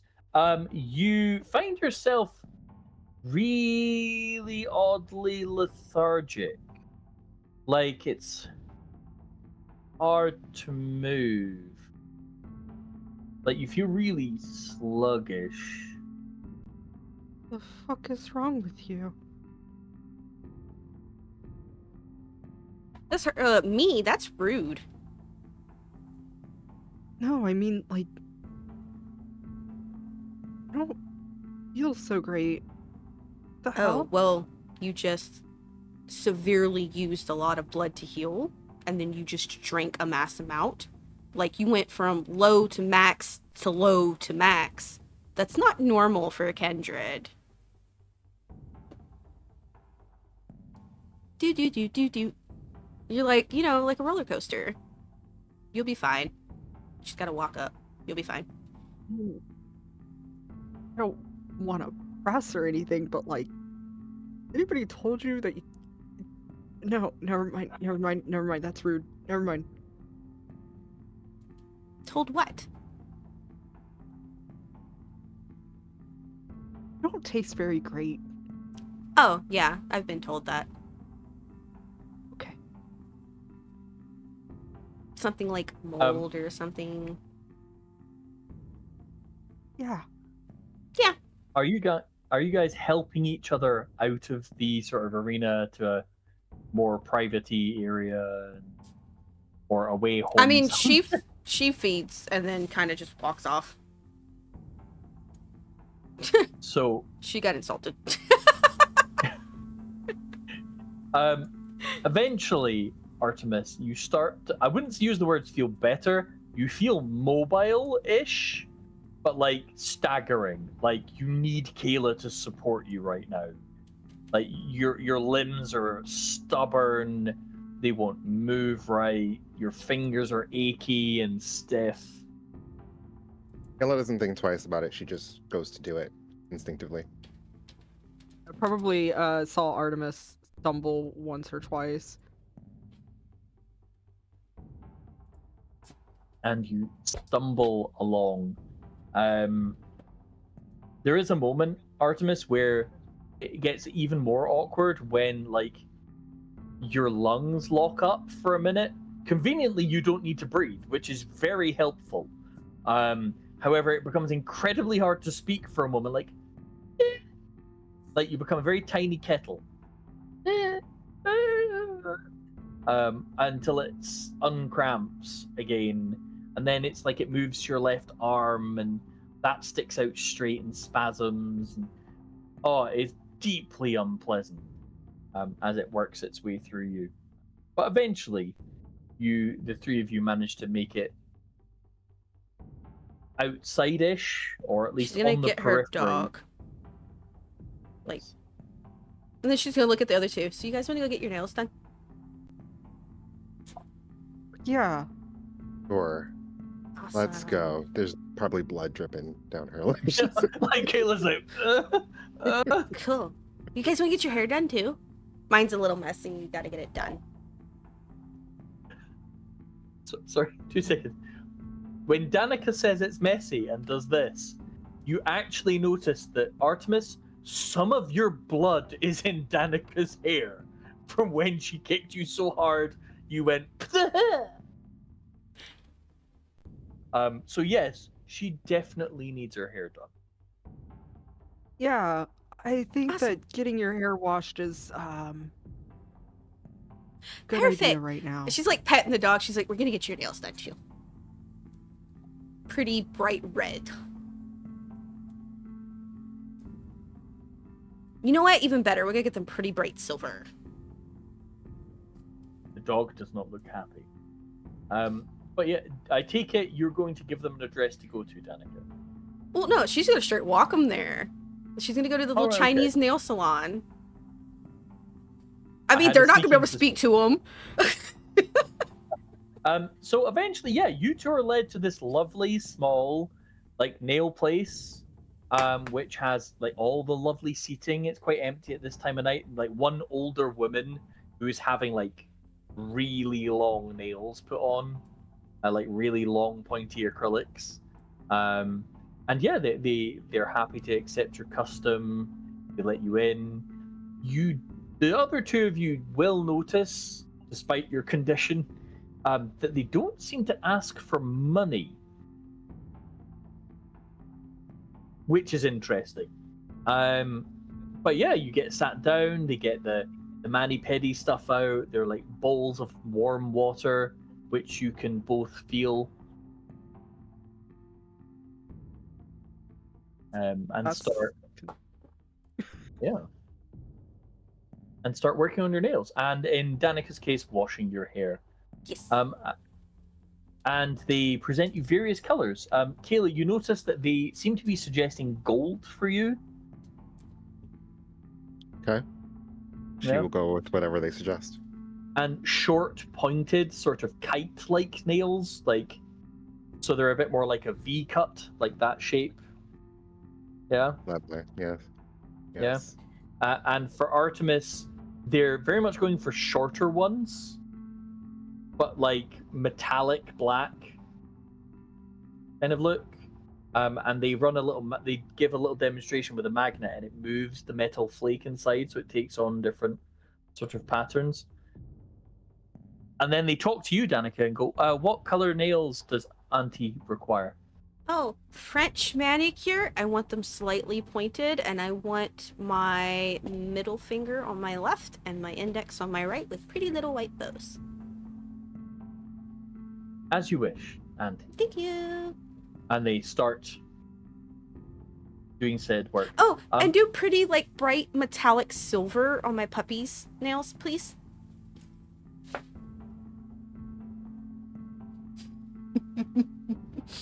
Not actual silver, like the color silver, like, you know, the metal. We don't normally do animal nails. Oh, he's good. He's a good boy. Okay. I'll pay you extra. We weren't charging you. As you wish. We will attempt to paint your dog. He'll be a good boy and let it get done.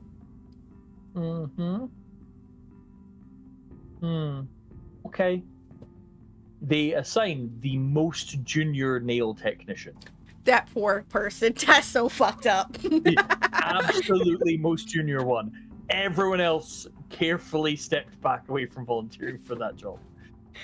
However, you all get pampered for goodly piece of time, which actually, to be fair, is quite refreshing, Kayla. Especially when they get the hairdryer out and actually you are now probably for the first time tonight actually dry with a combination of towels and hair drying, and you're not squelching in your shoes because they took them off to do your feet, and complimented you on your feet, that kind of idea. But yeah, it's a generally pleasant remainder of the evening. All of you may regain 1 willpower for pampering. You guys are welcome. Because sometimes treating yourself nicely helps you feel strong. So while they're getting pampered, she's gonna be kind of open, a little bit subtle, kind of open when she discusses, and she's kind of like Kayla. So like, hey, so like when you need to go out for dinner again, you should give me a call. See if I could, come along with. Yes. Yes. Not every night. I'm free maybe once a week, if that. But, very, very busy. But I can help. Have we learned that now? Yes. Stubborn. You're lucky I'm not my auntie. My auntie would have taken your tongue, your hands, probably given you a modernized lobotomy. Or 3. Or 12. I believe it. We're also going to take you Hey, guys Danica? out next time. What? My pa wanted me to actually go hunting with you at some point. That Oh. offer available for me as well. Not that type of hunting. I do different types, but you know what? I could probably give you some pointers. So yeah, I'll come, hitting the stakeout with you. I mean, I'm open to some ideas. It's not as if I've had the easiest of times either. Yeah. But the first thing we're gonna do next time is I'm gonna take you guys to my friends, and we're gonna help you guys with your nail beds. They said that you guys have bad nail beds and they probably need to be redone, probably smoothed out a little bit. Yeah. Do you guys have any idea what she's Donica? talking about? No. Yeah. I think Okay, I think Kayla so- has an idea. Above game, Artemis, you have enough streetwise. You should be able to know. She's going to take you to the Zami to erase your fingerprints. You're gonna have your shit flush crafted away, Beautiful. so that they're not there anymore. So that you can do even more gay crimes. Duh! It's be crime do gay. Yeah. Anywho, yes, Gay crime Kayla. do gay. Yeah. My lab is currently not being used. I'm a scientist. I do have abilities and capabilities. If there's something that you think, it seems you know a lot of businesses in this area, a lot of enterprises. Is there something you think that I could use my lab for? Probably. I personally don't know anybody right off the bat, but I can keep my eyes out and, out. Yes, that was a joke. You were supposed to laugh at it. I have no... She kind of, lifts her glasses up. I'm not putting them bitches back on. These things are the both best and worst thing ever. I can't see squat shit. Great cosplay item. Incredibly unwieldy. Yeah. So she's kind of this number here, and yeah, she quite literally has 0 eyes. Artemis, you have streetwise at what level? That's going to be 4. Make an intelligence plus streetwise test for me. At difficulty 9. 9? 9.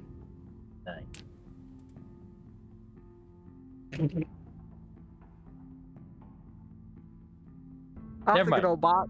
I don't know shit. No, Wow. it's fine. You don't come up with the idea that I was going to suggest, but it's fine. It was a very out there idea, but it was one I could imagine Artemis potentially having a moment of inspiration. So I thought I'd have you roll for it, but no, unfortunately. Anyhow, I'll see what I can. I might be able to figure someone out. What kind of science? What kind of doctor? Immunology, mainly. Diseases, genetics. I also specify human diseases, but I came here actually for the sickness that I now have. Because I haven't had time to work on Oh, how terrible. Actually, I might know someone. Actually, I have an idea. I'm gonna see how this works out. I'm not quite sure yet. But if it works, we're you and me, we gonna be in business. I got something. I think. Maybe. Are my nails done? Okay. And she kind of looks, despite not being able to see, just... Yes, I described the nails. Oh, perfect. Hey, Tristan, do you like your nails?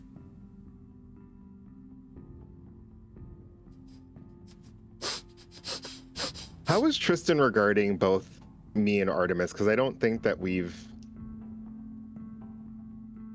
With what can only be described as dog-like suspicion. This is Just- and clearly a different dog than what they met last time. Yeah. Yes. Yeah. Just... I like your new dog. 4 or 5 times the Thank size. you!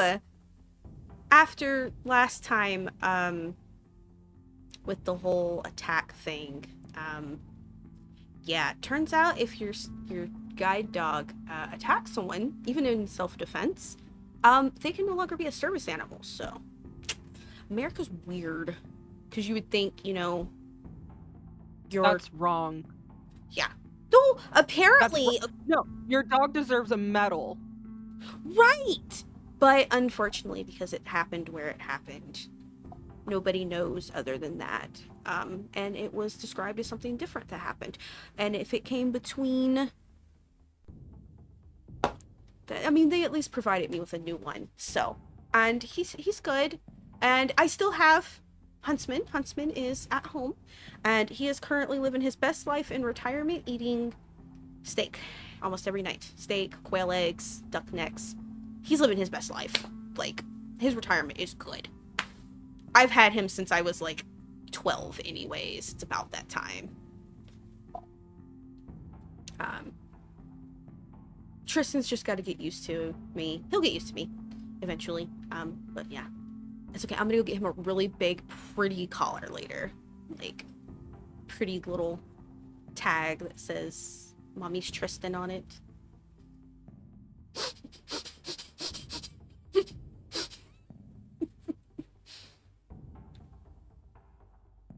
Annika, Yes. now that we're here, is it possible to have spiders again, but this time? And thank you for the usage. This time, just in case of an emergency, we will use them. Oh, I don't think I have any spiders currently prepared to be feeders right now. But I'm pretty sure I could breed some up. It'll take a few weeks.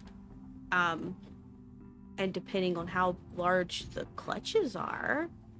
But yeah, I think I can do that. Can we do anything? Can I do anything for you other than not fuck up anymore? Not fuck up! Next time you're gonna get that treatment. Understand.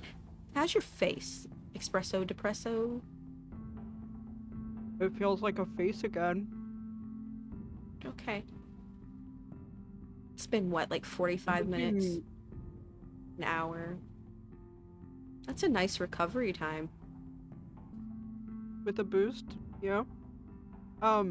Yeah. You may have smudged my fucking makeup though. Eh, That's okay. it wouldn't have done good for you anyways.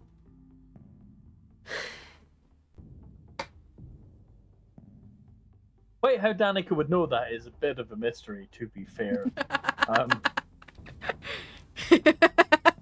That's why the insult hurts worse. No. No. She kind of... Are we okay now? Are you guys going to start listening and stop being independent cunts? Yes. I was already planning on reaching out to you to not be independent or a cunt. An independent cunt, if Yours is listening. I'm working on that. Yeah.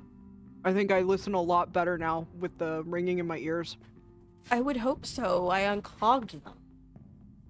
Yeah. I hate being a mean person. I don't dress this way for appearance. It gets me the worst kind. New York sucks. Yeah, it does. Why do you think I... Actually, never mind. You don't have...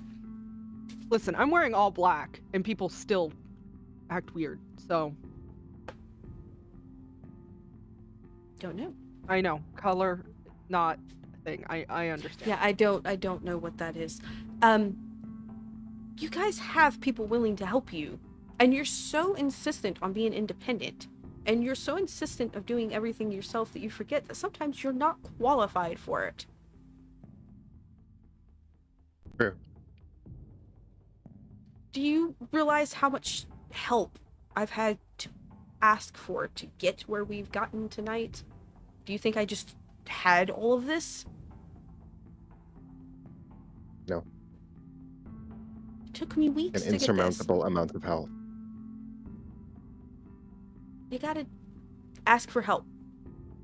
Got to be okay with doing said thing. trust me, I am the last person who loves to ask for help, but if I need it, I will ask for it. And I have.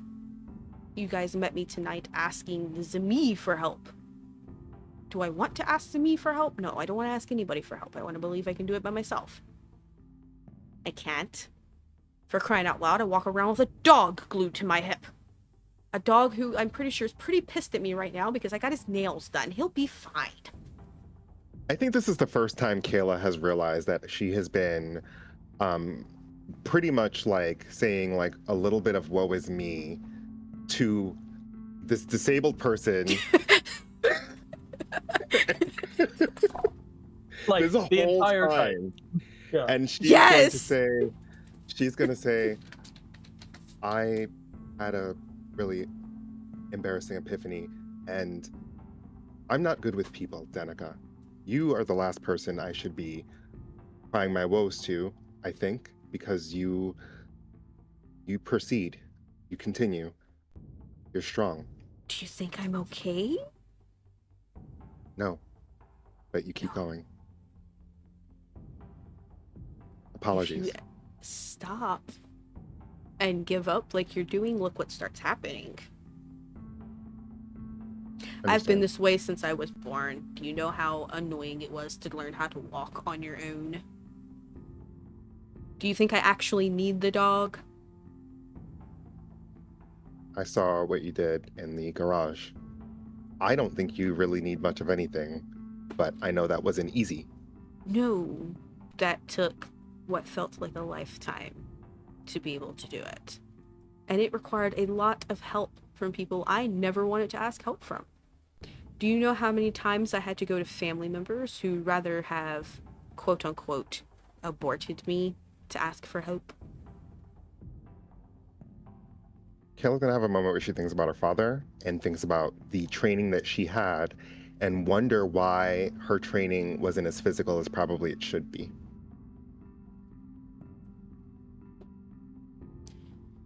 Shit sucks and you get over it and you move on, and that's how you go through life. If you sit and sulk and deal with it and try to do the woe is me game, you're just going to get your ass kicked until you eventually are gone.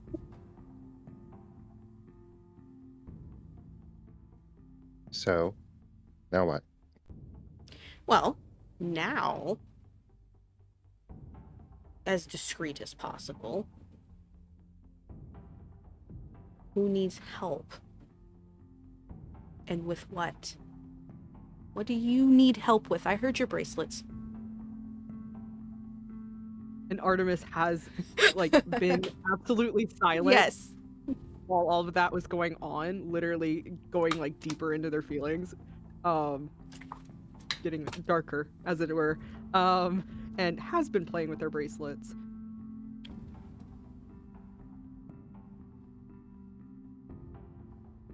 I don't have as many contacts as I would like.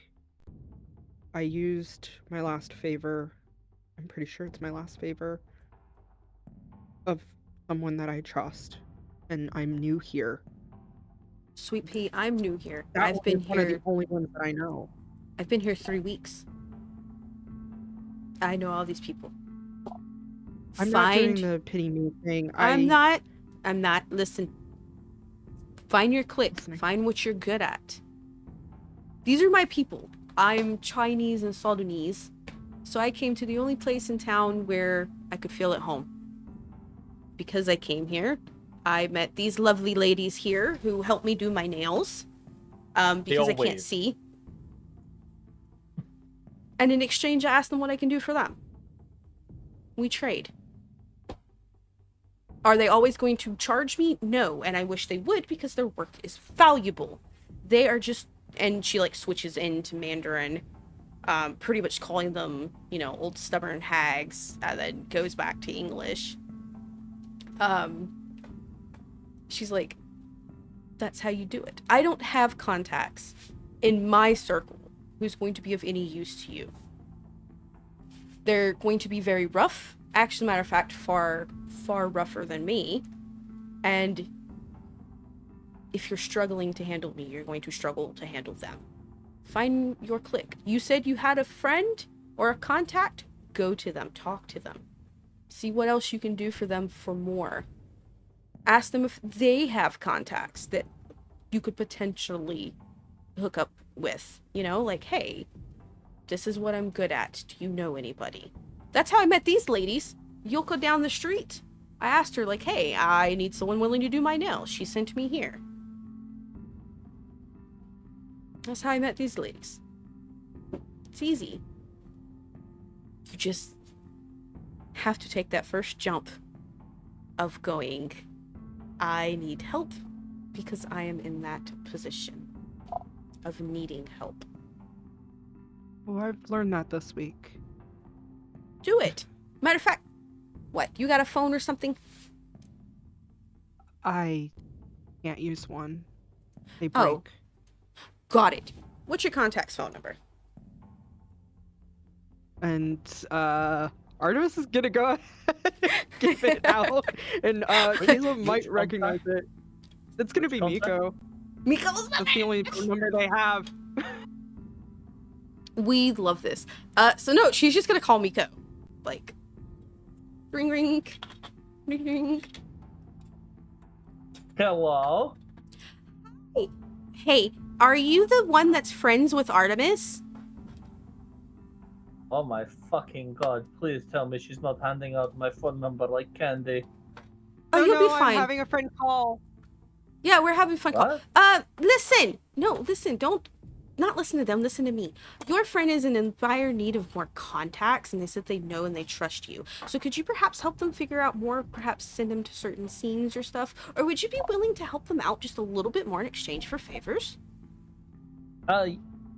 Yes? See, Artemis, that easy. What's your name? Who are you? Who are you? I am Miko.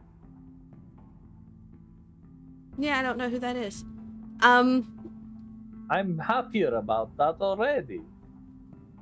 But Who no, are you? so your friend needs help. No, who are you? They're my friend.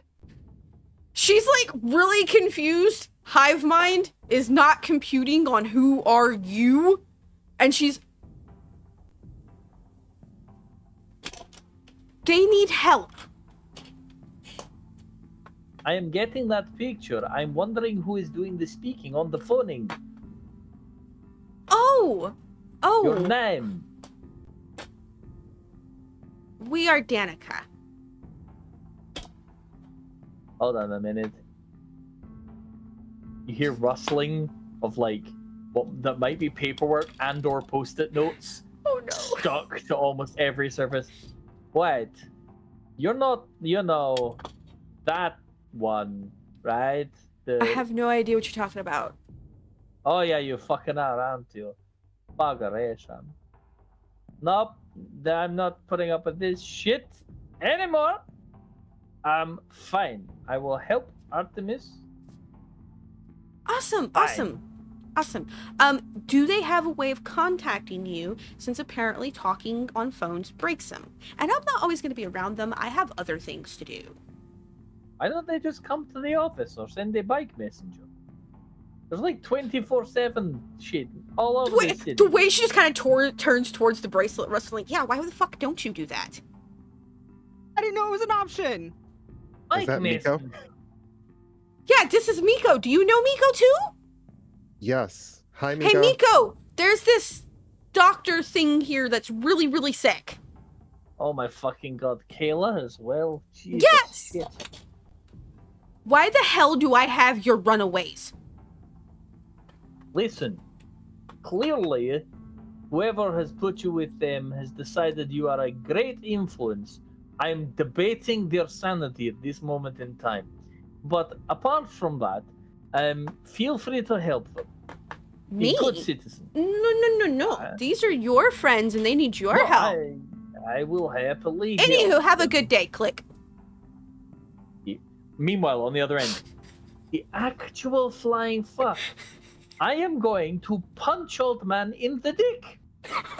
He is a complete tossbag. the absolute cuantification. Secretary person, I don't remember your name. I'm used to cocaine and drinking, and now you're making me do paperwork. Listen, secretary person, I don't care. You will make sure the silly white-haired girl gets a little bit of help now and again if she phones. But make sure if she comes here, she gets the uncomfortable seat. And no dogs. Oh, this is gonna be great. No dogs. It's gonna be great. No, okay. She kind of looks at you too. Petty. She's gonna kind of like look at like what she assumes is the direction between Artemis and Kaylin. Goes, okay, see, ta-da, that easy. You guys gotta learn not to take anybody's shit. Like you're a girl. Well, you're a girl on occasions, and you're a girl. Put your big girl thongs on, pull them out your ass crack, and stand up for yourself. Or your boxers, in case that's what you're wearing. I mean, I wear those sometimes too. I'm wearing those lady boxers right now. Actually, I think I'm wearing my boyfriend's boxers. They feel really good. It's a thong. It's supposed to... Mind. I don't know. I don't wear thongs. My boyfriend keeps trying to get me to wear them. The nail salon girls all go, thong, thong, thong, thong. These girls. Swear to Queen Mother. Anywho, do we feel better after tonight? Did everybody beat the shit out of everybody? Did everybody get their anger out?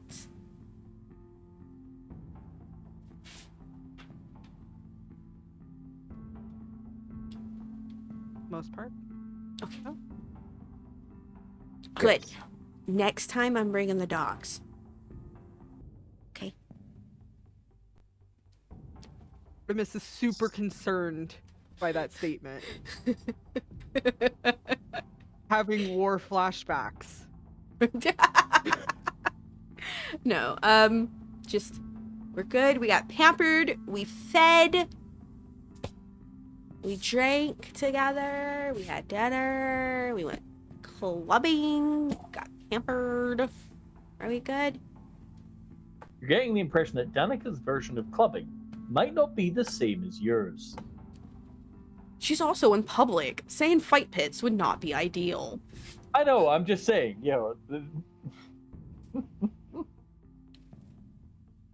I need to ask for more help from somebody, but not you both. I appreciate your help tonight. I have to find someone who knows more about the disease. So Okay. So, might I recommend, if you can get there,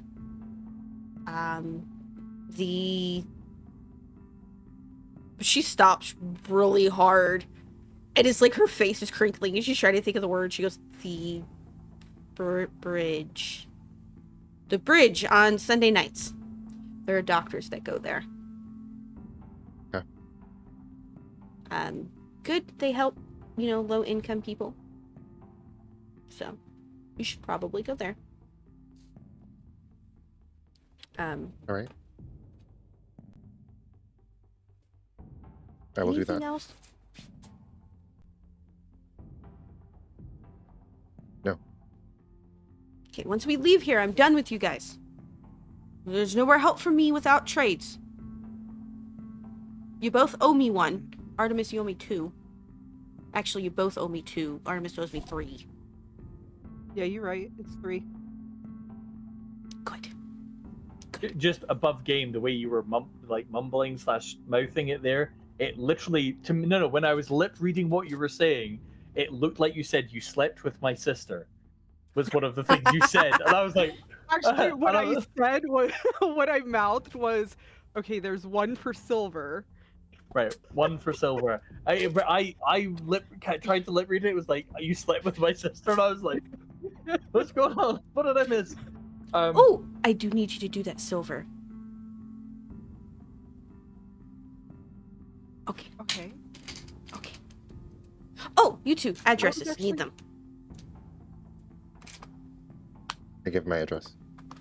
Artemis gives theirs, and they go, hey, so spider, beetle, or...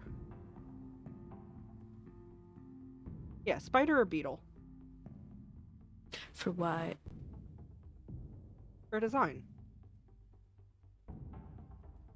Oh no, I For have the necklace. design. Oh, for necklace. No. Oh. This is a freebie. Wolf. This is for a freebie. Wolf. A wolf? Yeah, bark bark, wolf. A little bit harder to make, but What about like a fang? I can do that. Here you go. A silver fang. And she just kind of like smiles, just Got it. With that, each of you will scatter in your various directions to your various places of abode with, in some cases, a very full belly, and in other cases, a less full belly, but actually has a reliable food supply.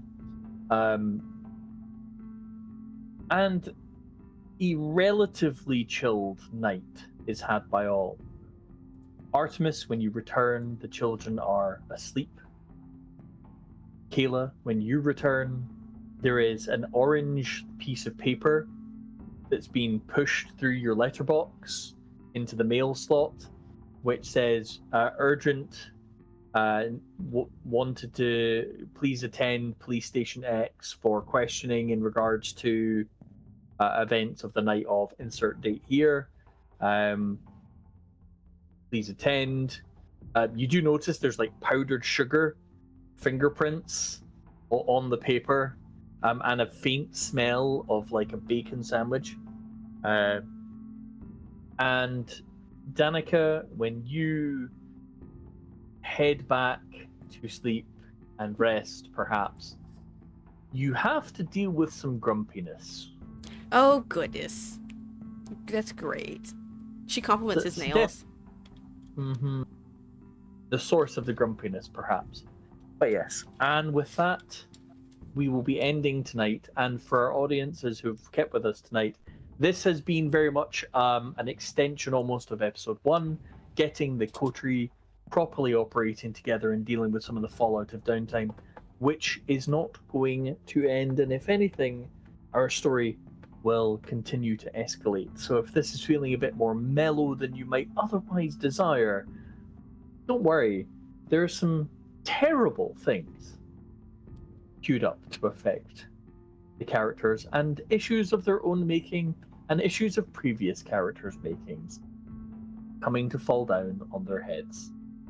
But for now, they've had a wonderful day of getting their faces beaten in and getting their nails done. And with that, thank you very much. Remember our charity association with Trans Lifeline, please go check it out. And if in doubt, please check us out on Discord. Come and join. There is some downtime roleplay that happens there that explains all the weird things, like the references to 15 guinea pigs. But with that, we're going to go into a bleed check with our group and make sure that everybody's mental health is doing okay, including mine, because storytellers, you too need to look after yourselves and don't neglect yourselves.